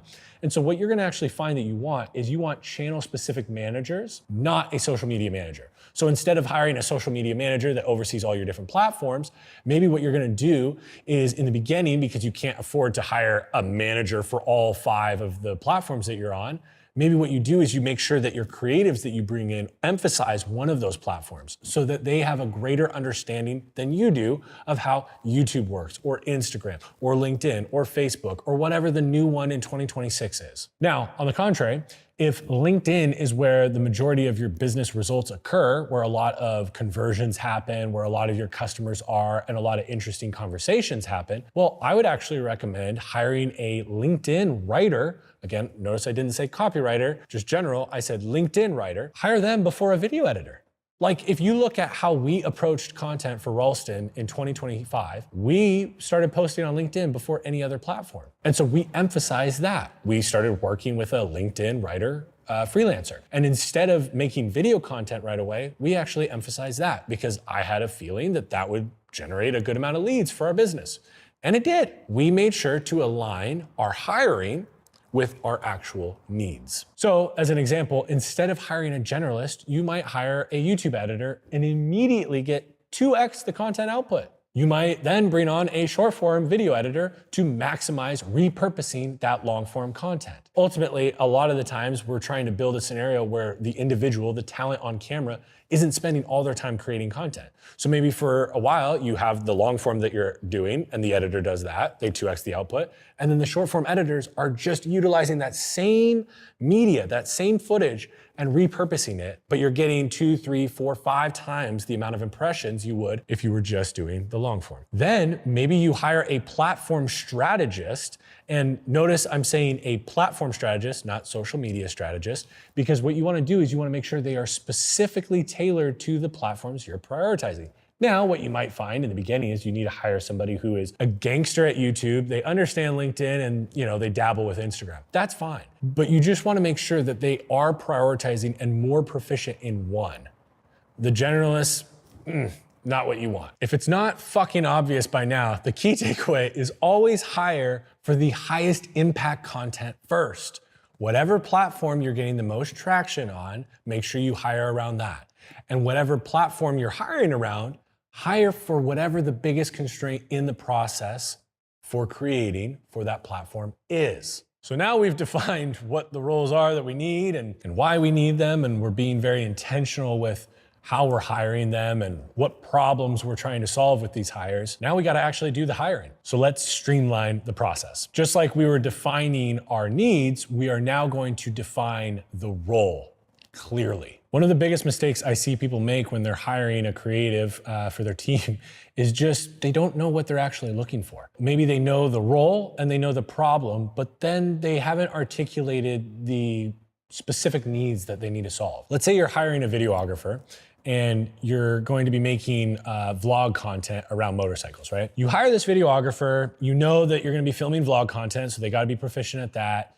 You know it's gonna be motorcycle content, so okay, you want them to be at least somewhat interested in the subject matter. But then what if you are somebody who is only willing to film early in the morning, like 4 a.m. to 8 a.m. or 8 p.m. to midnight, and you have those very specific needs? If you have not articulated that in your job description, you are gonna get a lot of people that apply and go through the interview process and waste your time that are not willing to work within those hours. And so you need to really sit down and clearly articulate what are all the needs, not just the function, not just the subject matter, but also what are the ancillary needs that you have that are unique to you. So a couple of questions you can ask yourself before you start looking for candidates are the following. Is this role about creating, managing, or analyzing content? An example is that a YouTube editor is creating content, but a content strategist is managing and optimizing distribution.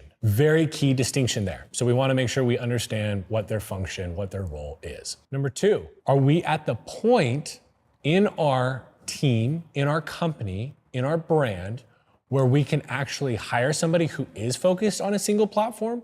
Or are we still in the early stage where we need somebody who can work across multiple platforms? Again, from what I said earlier, you want to always make sure that you are hiring somebody who is a specialist, but in the beginning, you can't hire people that are only going to do one thing. It's just impossible. So you hire a specialist who is willing to play the role of a generalist. And they do end up taking on multiple platforms in the beginning. This needs to be clearly defined and articulated, not only for yourself, but for the candidates. Number 3 is, how does this role contribute to the bigger picture? This is really important because 1, you want to know it so that you can justify paying this person, but also you want to always be tying what the individual, once you hire them, what they are doing to the big picture, to the vision, to how the company, how the brand is scaling and growing. If you do that, it gives them way bigger purpose and allows them to see themselves in that role, in that organization for a lot longer. And again, Please remember, I'm just gonna keep emphasizing this throughout it because it's so important. Every hire should be brought on to remove a bottleneck, to solve a problem, and allow the team to execute faster and more effectively. All right, cool. So we've defined what we need, we've defined the role. Now it's time for everybody's favorite activity, which is writing a job description. Now I say that sarcastically, but I actually, for whatever reason, I don't know what the fuck is wrong with my brain. I love writing job descriptions. I love the whole hiring process, interviewing, everything. It's my favorite. But if it's not your favorite, I think walking through this is gonna be extremely helpful for you. What do you get with vague job descriptions? Vague fucking candidates.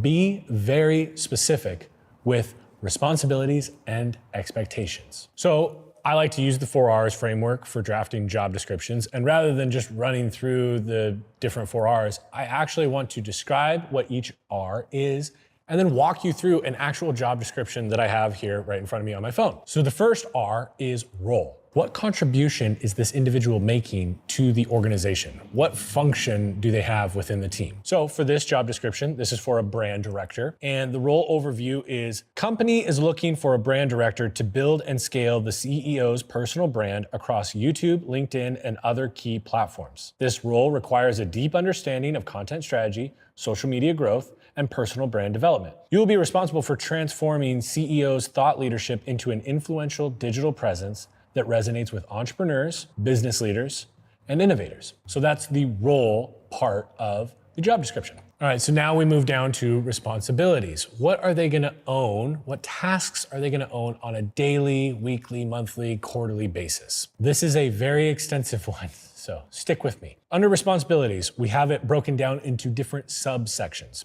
First one is content strategy and execution. Establish and scale the CEO's YouTube presence, leveraging his speeches and interviews to create both long form and short form content. Eventually building on top of this and developing platform native, platform first YouTube content. Develop and execute a LinkedIn content strategy incorporating a mix of written posts and short form videos derived from existing content. Creative production and management. Oversee the filming and editing process for social content, ensuring high quality production and platform specific optimization. And I think you get the picture here. Like the responsibilities are going very tactical into what they are owning. What are they doing on a daily basis that you expect them to do? Now, the next one is requirements. I think this is pretty obvious and speaks for itself, but essentially this is what are the skills and experience they need or are required in order for them to do this job, to get this role. So again, for this one, I'll read a couple of the requirements, not all of them.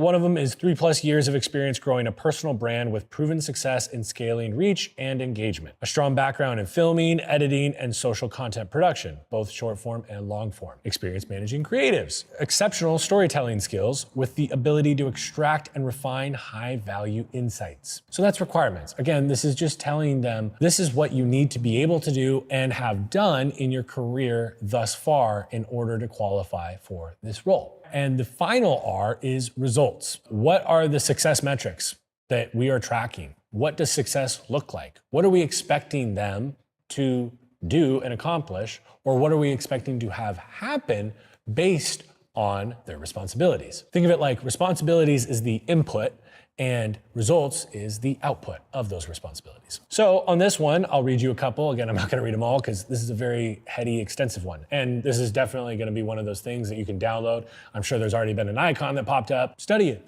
fucking duplicate it and use it for yourself if you're hiring a brand director. By all means, use it how you need. Establish the CEO's YouTube channel with consistent long-form uploads and high-performing clips. A minimum of 2 videos per month. Scale LinkedIn engagement and follower growth through a mix of written and video content. Posting at least 2 written and 2 video posts per week. We want to make sure that it is not only describing the efforts, but it's very specific on what the output will be. So if you want to be doing 2 videos a month, okay, cool. Make sure to specify that. Not just say, establish CEO's YouTube channel with consistent long-form uploads and high-performing clips. That would be very vague and not helpful. 2 things that I like to add to a 4Rs, and they have nothing to do, they don't start with an R or anything, but it's communication and cadence and expectations. I always like to make sure that a candidate understands, like, if you expect them to respond at 7:30 a.m. in the morning on Slack, well, that's not necessarily the norm in most workplaces. And so if that is an expectation you have, okay, by all means, have that. but make sure you vocalize it and make it clear to them before you hire them so that they can tell you whether or not they are down for that or not. And if they're not the right fit for your role.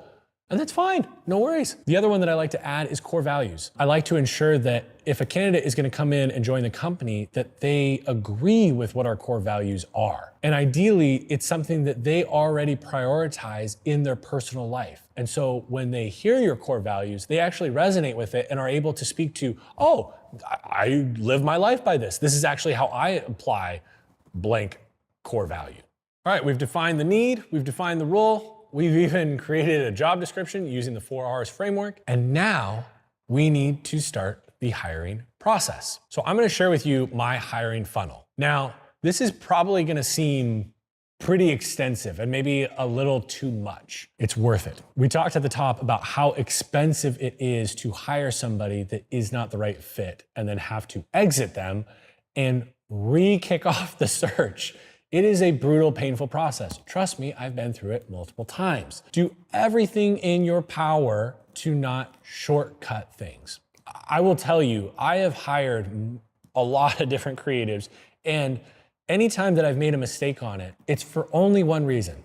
I was in a rush. We had pain on the team, we had pain in our process, we had a very clear definition of what we needed, and we were clearly solving a problem because it was a problem we were feeling every fucking day.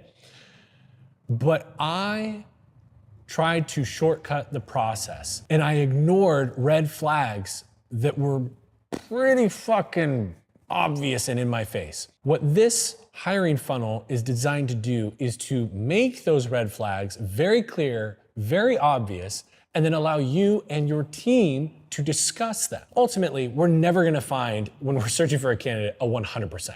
It just doesn't exist. So what you're looking for is an 80%. And you want to discuss with your team if that remaining 20% is something you feel confident either you don't need or you can train. So the first part of the hiring funnel is you need to have a place where candidates can submit their CV and potentially even a video. This is obvious. Like, you can use Indeed, you can use all these different platforms, or you can have something hosted on your website. I would encourage you to do that if possible. And this is an area where they're able to upload their CV and show you their work history. This seems obvious, but there's a lot of you out there right now that are thinking about building your creative team, and you've never really thought about this part. No, I don't overemphasize CVs, and I wanna make sure that's super clear. It's not the most important thing by any means, but it does reveal some potential strengths or weaknesses.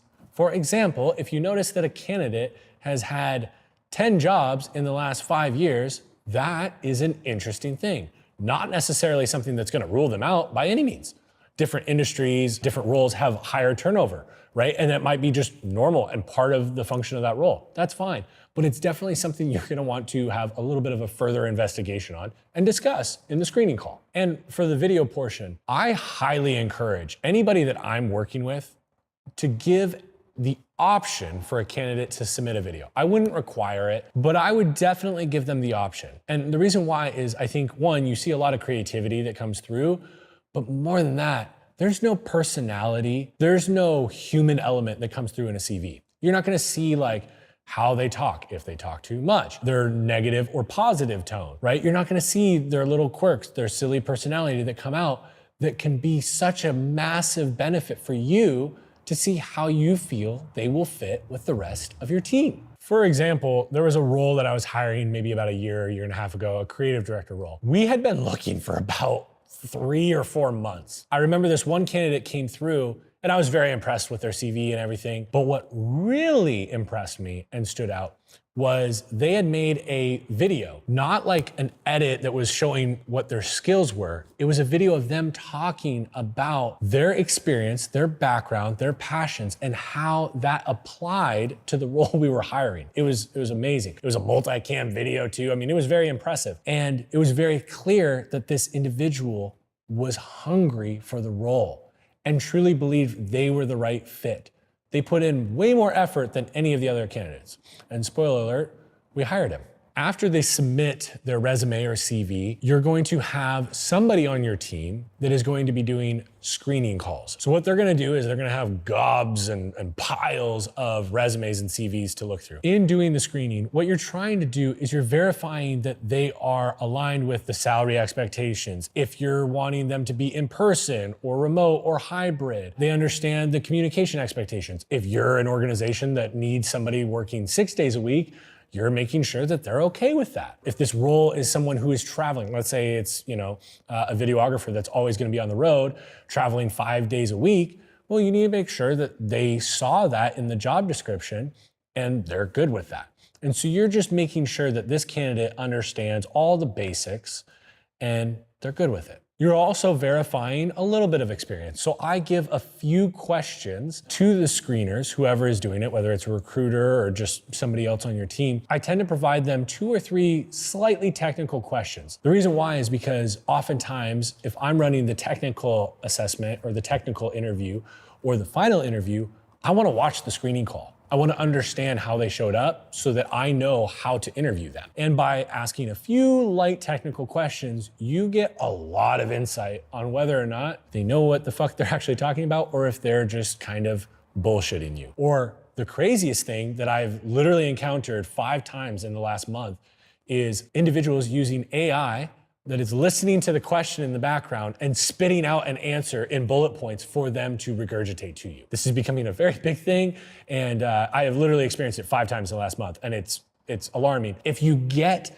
a good technical question or 2 into the screening interview, you typically can avoid this and suss out if it's actually Sarah answering the question or if it's ChatGPT. Once that you get through your second line of defense, which is the screening call, you're gonna go to a technical interview.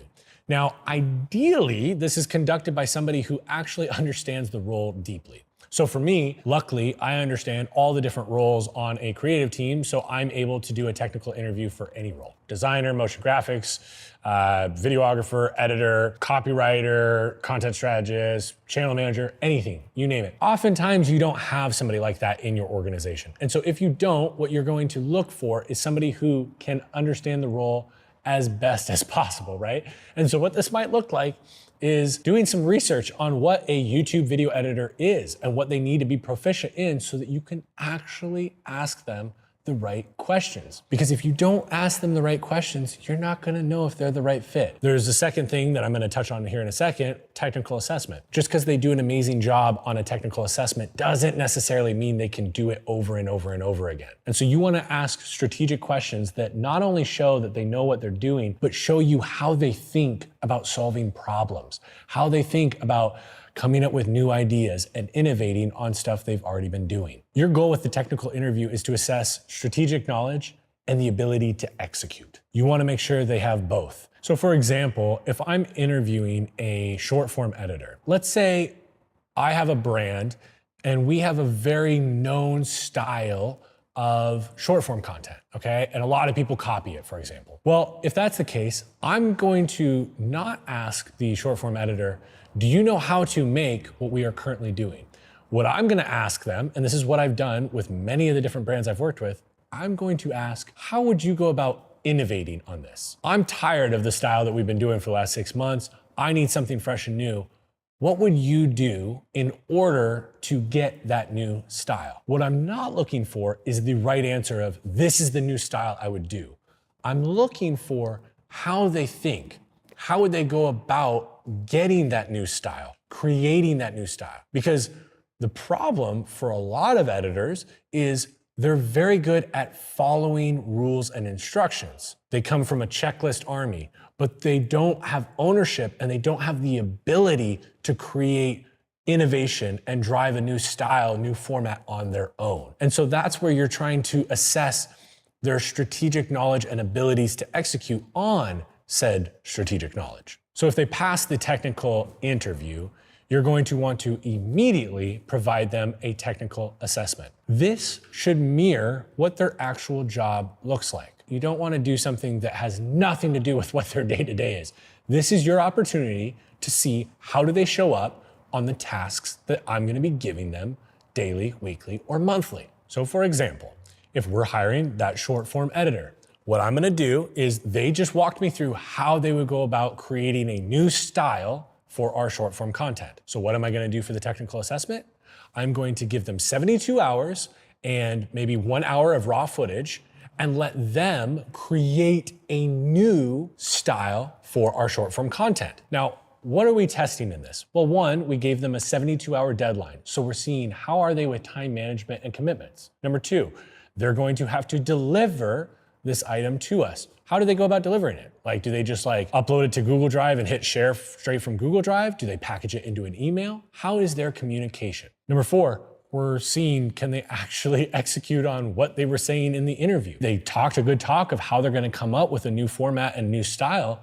Can they actually deliver on that? And number five, do they show their work? So maybe they created this new style, but do they explain how they went about it? Now, that's bonus points and everything, but if somebody does that, what that shows me is they have the strategic ability, they're very creative, they can execute, and even crazier, they could train somebody else to do the same.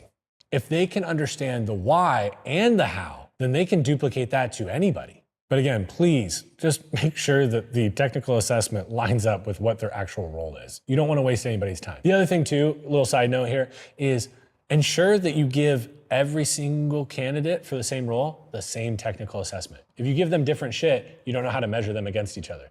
Versus if they all have the same thing, you're able to assess who's the right fit and who's not the right fit for your team.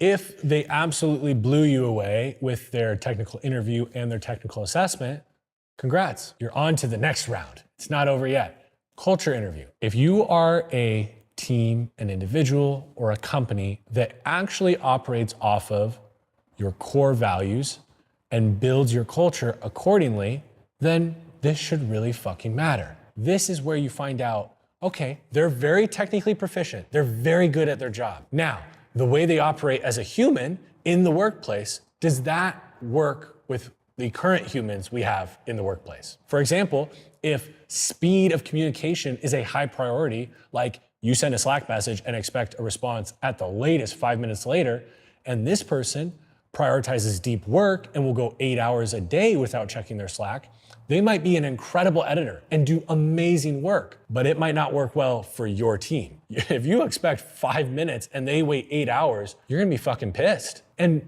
you're gonna be pissed, but it's not really their fault because you didn't do a good job of determining whether or not they lined up with your communication culture. And honestly, a lot of the hires that I've made, I actually overemphasize their cultural fit over their technical fit. And it's just my belief that I can train the technical gap pretty well. It's actually really not that hard to take an editor who you might rate as like a 5 or 6 out of 10 to like a 8 or 9 fairly quickly. However, somebody culturally that you rate as a 5 or 6, taking them to an 8 or 9, that's gonna be a lot harder. You're talking about ways that somebody operates in and outside of work. And so if they're getting reinforcement and they're building the pattern of doing it outside of work, you have a big hill to climb. So I prefer if somebody is technically mid, but they are culturally great, they show enthusiasm, lack of ego, and they're willing to do whatever the fuck it takes, man, I'd hire that person at a 5 or a 6 over an 8 or 9 editor who has a massive ego, who can't take any feedback,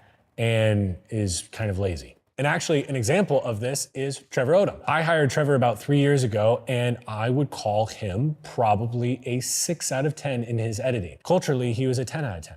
He showed massive humility. He showed extreme eagerness to learn, willing to do whatever it took, hard fucking worker, would take the shitty responsibilities as well as the cool responsibilities, and showed a lot of consistency, especially for a young age. I hired Trevor, and we trained and worked on his technical skills. And the reason why we were able to work on the technical skills and he was able to see growth is because he had the soft skills. The culture fit was very much there. I'll take that all fucking day over somebody who is highly proficient, but a fucking asshole. Now, ways that you can identify whether or not they're a culture fit is asking about their past work environments. What was that like? How do they approach problem solving? A question that I really like to ask is, if you're in a meeting with 5 or more people and somebody gives you direct feedback in front of everyone, how do you respond? If somebody is demanding that you drop what you are currently working on and assist them, but they're not your manager, how do you respond? I like to give them real life scenarios that actually occur in the workplace. And what I just mentioned is two of many very common occurrences that happen in the workplace, right? If I know somebody who's higher up on the team, maybe the CEO or CMO, has a preferred way of communicating, I'm gonna ask them how they feel about that preferred way of communicating. A lot of CEOs actually prefer very direct, very quick communication. They don't add fluff, they don't add smiley faces and things like that. I like to ask, are you okay with that? Sometimes if you're hiring a videographer to film with a CEO, for example, the CEO is not going to want to talk to the videographer about their life. They're not going to want to talk about anything other than what they are there to film. That's okay. There's nothing wrong with that.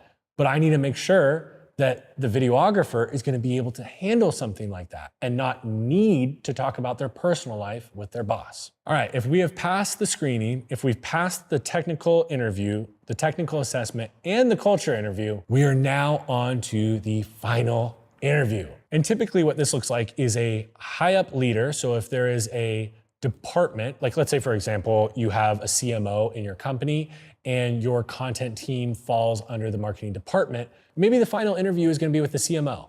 Or if it's a very, very important and crucial role, maybe the final interview is with the CEO. I prefer the final interview to be with the most senior person that this individual will be corresponding with. So if they are going to be messaging or interacting with the CEO in any manner, I do think that the final interview should be the CEO. However, if they're never going to interact with the CEO at all, CMO, director of brand, whatever, is perfectly fine. And usually the way this works is it's somebody with a lot of experience, okay? So they've hired a lot of people, they've hired a lot of the right people, they've hired a lot of the wrong people, and they're reviewing all the different interview notes from all the different interviews leading to this moment. They are the ones with the most context, both from their past history, but also the most context on this specific candidate. And so it's their job to poke holes in any areas that were question marks from the previous interviews. If somebody thought they were hardworking, but potentially weren't open to working on weekends, and this role required every once in a while to work a Saturday or Sunday,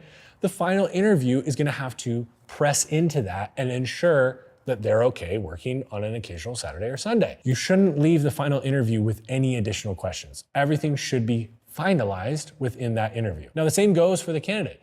You give them on all of these, but especially the final interview, you want to give them the opportunity to ask you questions as well. In doing so, you're going to learn a lot about them.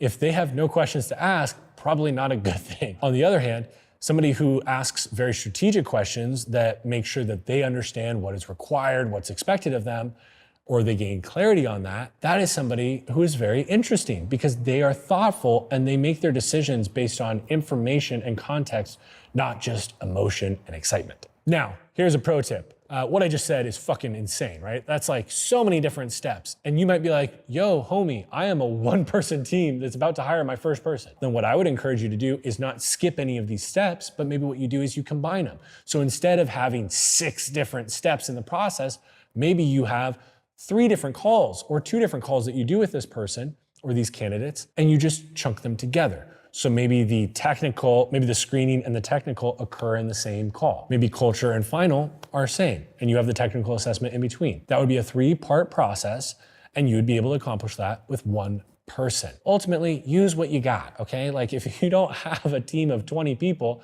yeah, you're not gonna execute this. That's fine. The other thing that I will say is sometimes there are individuals who you work with on a vendor-like basis that they might be able to be part of the process. Say, for example, you have a YouTube agency you're working with and you're hiring a YouTube editor. If you have a good relationship with this agency and you trust them and you've established what the timeline of your engagement will be, so they know you're eventually bringing it in-house, maybe they can conduct the technical interview for the YouTube editor, since they probably understand YouTube editing far more than you do. So there's a lot of ways to be creative with this.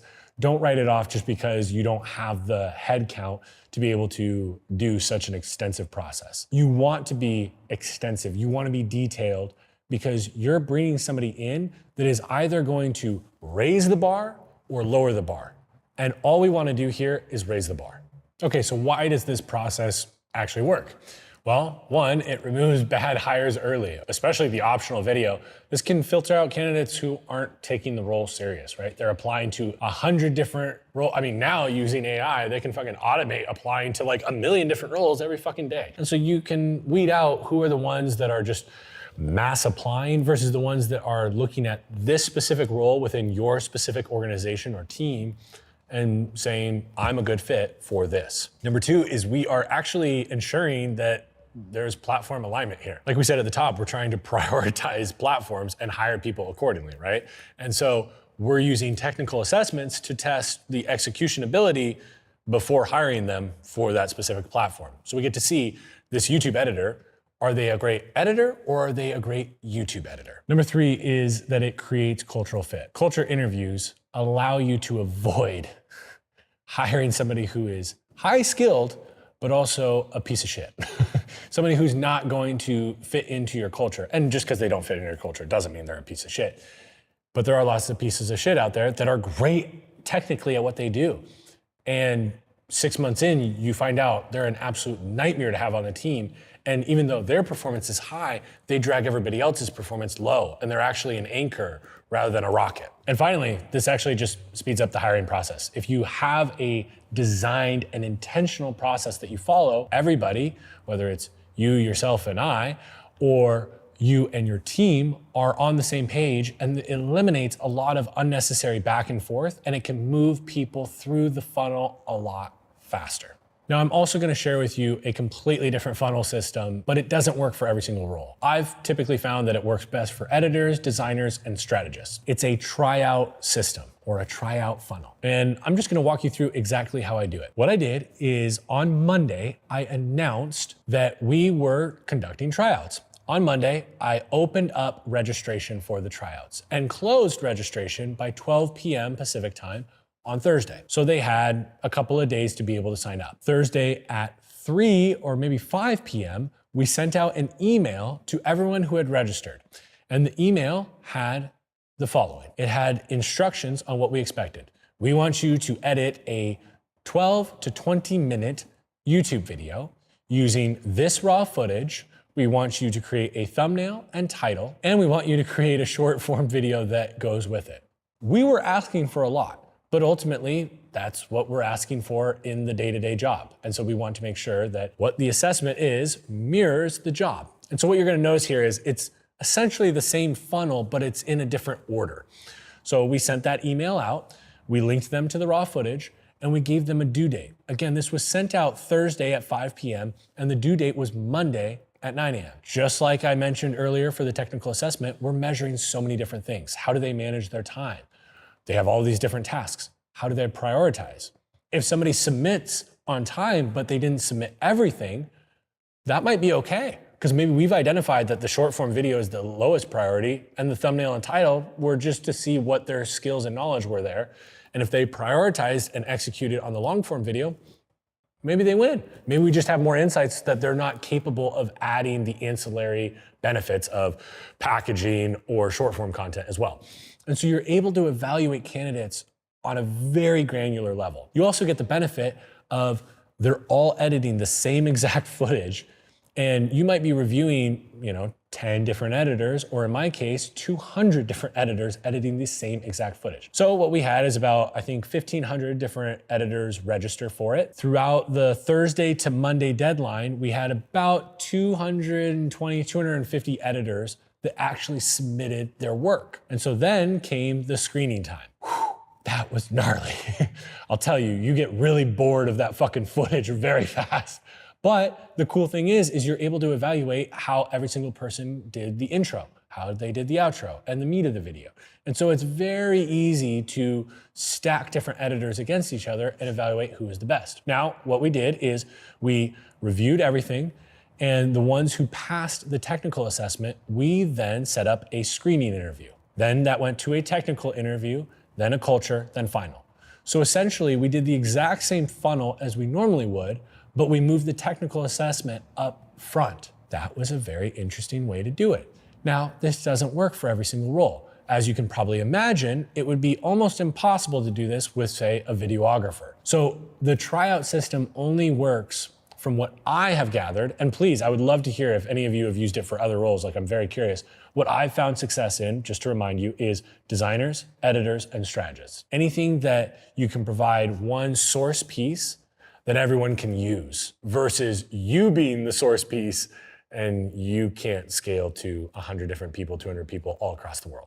And like I said earlier, I talked about hiring for culture rather than skills. I actually want to make this an entire section here because it's that important. Think cultural fit over perfection. I believe that you can teach anything, but in a realistic amount of time, you can teach technical skills fairly easily. I cringe when I say that because I know a lot of people are gonna hate that I say that, but I truly believe you can train technical skills pretty fucking quick. However, teaching hunger, empathy, adaptability, these are traits that are a lot harder to train, have years of pattern established in their life that you're gonna have to overcome. Is it doable? Yes. Is it worth your time and money? No. And I truly believe that somebody who is highly proactive, they have high agency, they own everything, they're hungry, they're gonna get a lot more done over a long period of time than somebody who is technically proficient but has less drive. And here's an amazing example. There's an individual named Jason Leva. I love this man. He was one of the best hires I've ever made in my entire career. And the crazy part is he wasn't that experienced. You know, Jason, if you're watching this, please hear this through all love and everything. But I actually didn't think his edit was that great. I thought it was good enough, and he passed and went to the screening call. He actually went through that tryout system. But what I noticed was he was so hungry to learn and so willing to figure out how to solve a problem. He was a fucking sponge. Now, most directors would have written him off and saw the edit and been like, well, that wasn't in the top 10, so nah, we're not gonna move forward. Sure, he passed the screening call, but now that I'm doing the technical, not a fit. But what I noticed was that he was a sponge, and he took feedback unbelievably well. I gave him very direct feedback on the interview, on his edit. I told him what I really liked, and I told him what I didn't like. I called out areas where he made mistakes, right? There was a drop frame, or there was, a plugin missing or something like that. And Jason took that feedback so graciously. He was grateful for it. He thanked me for it on the call. It was crazy. And so it was in that moment that I realized, okay, this is the kind of character that I want to bring onto the team. Because whether it's short form editing right now, or eventually being a videographer later, this man is willing to do whatever it takes. And that's what I need more than somebody who is technically proficient, but not adaptable and not willing to hear feedback. Hire for mindset and train for execution. A motivated member can grow into a role. However, a disengaged one will definitely stay stagnant. Now, the next section is prioritizing strengths that match the platform. Every platform has a unique content style and requires a very specific type of creative thinking. If you hire the wrong person for the wrong platform, they might be really good at YouTube Shorts and Instagram Reels, but if you hire them to be a long-form editor, you might kill your engagement and your success on YouTube. Now, we talked earlier about how all the platforms behave differently, right? Like, you are yourself and you show up as you to all these different platforms. But just like if I am here filming right now, then I go meet up with my mom and then have fucking dinner and beers with the boys, I'm myself, but I'm going to present slightly different given the context and scenario I'm in, right? We already discussed that. And that's how the platforms behave. You show up as yourself on LinkedIn, just like you do on TikTok and Instagram, but you're going to talk about and emphasize different things based on the context of the platform you're in. You need to reverse engineer those needs into individuals, and that's how you hire. Take TikTok and Instagram, for example.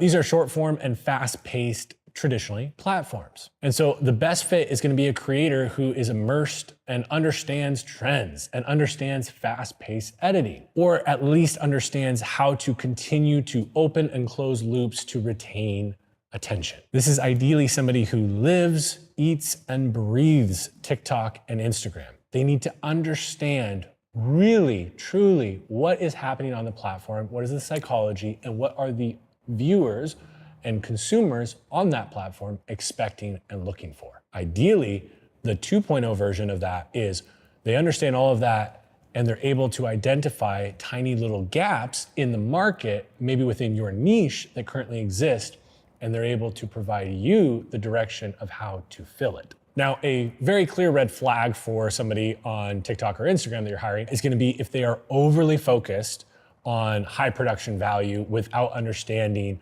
what it takes to attract attention, a strong hook, and ultimately understanding that high quality, as we discussed earlier, is not determined by us on the team. We don't subjectively determine what quality is. The audience determines what quality is. And so if somebody is overemphasizing high production value and high quality content, well, that's based on their subjective definition of what quality is, not what the audience is. And that's not what we care about. Now, LinkedIn, if we're looking for somebody there, the best fit is probably somebody who thrives in long form writing, right? They probably need to know some penmanship and have a little bit of abilities there. But it's not gonna be somebody that excels at writing long form articles necessarily. This is somebody who is able to take a couple of sentences and structure them together in a way that not only hooks attention, but holds attention throughout the post. What's gonna usually work here is a writer who is skilled in crafting high value, concise content that sparks conversation. That last part is key. You want to, especially with how LinkedIn, we talked about it earlier, but I'm just gonna hit it again because LinkedIn is one of the ones that I'm most excited about this year. LinkedIn right now, if you get engagement on the platform, everyone fucking sees. It's crazy. It literally is true virality. And so what you want is somebody who understands not only how to provide value, but how to provide value that sparks conversation in the comments. That is what is going to drive awareness beyond just your current following. And the red flag is somebody who is too focused on formal and corporate writing. You would bet that that's what you want on LinkedIn, right? It's a bunch of business people in suits and shit. No, fuck that. That's the reason why you don't want that. Everybody does that. Everybody sounds like they're in their fucking elevator pitch, in an interview with like a board full of like 10 different people trying to sound all stiff and proper. Nobody gives a fuck about that. The more human and the more personable you are, actually, the more you will stand out on that platform. And so you want to make sure it's somebody who, if they're writing on your behalf, is able to understand your personality and inject that into the content rather than taking it out. Now, if you're hiring for YouTube, long form specifically, you're gonna be looking for an editor who understands that your opening 15 to 30 seconds is the most crucial part of your entire fucking video. And if you don't nail that, the rest doesn't matter. They also need to be somebody who then understands that throughout the video, they need to be creating tension, stakes, open loops, some sort of reason for the viewer to continue watching. They need to understand that if you do deliver all the value of the video in the opening 3 minutes, why would they remain for the next 10? So they need to understand good storytelling and engaging editing, but they also need to understand the subject matter enough that they are competent and aware of the subject matter so they can sprinkle the value throughout the video rather than giving it all in the upfront. Because as we talked about before, YouTube loves watch time. And so that's what you're gonna want to look for in a YouTube editor. A huge red flag here is if you're hiring a videographer for your YouTube, if it's somebody who overemphasizes very traditional styles of production, maybe you're a run and gun operation doing more vlog style content, and they want to stop every scene, every moment, and ensure that the lighting is perfect, the composition is perfect. They aren't willing to use zoom lenses, they only use primes. Not gonna work, right? You wanna make sure that their technical skills align with the technical needs of the role. All right, the next section is start lean and grow intentionally. I laugh because this is a huge problem that I see with media teams, and then they have to do massive layoffs. Avoid overhiring too early. A small, high-impact, nimble SEAL Team 6 style team will accomplish so much more than a bloated, inefficient team.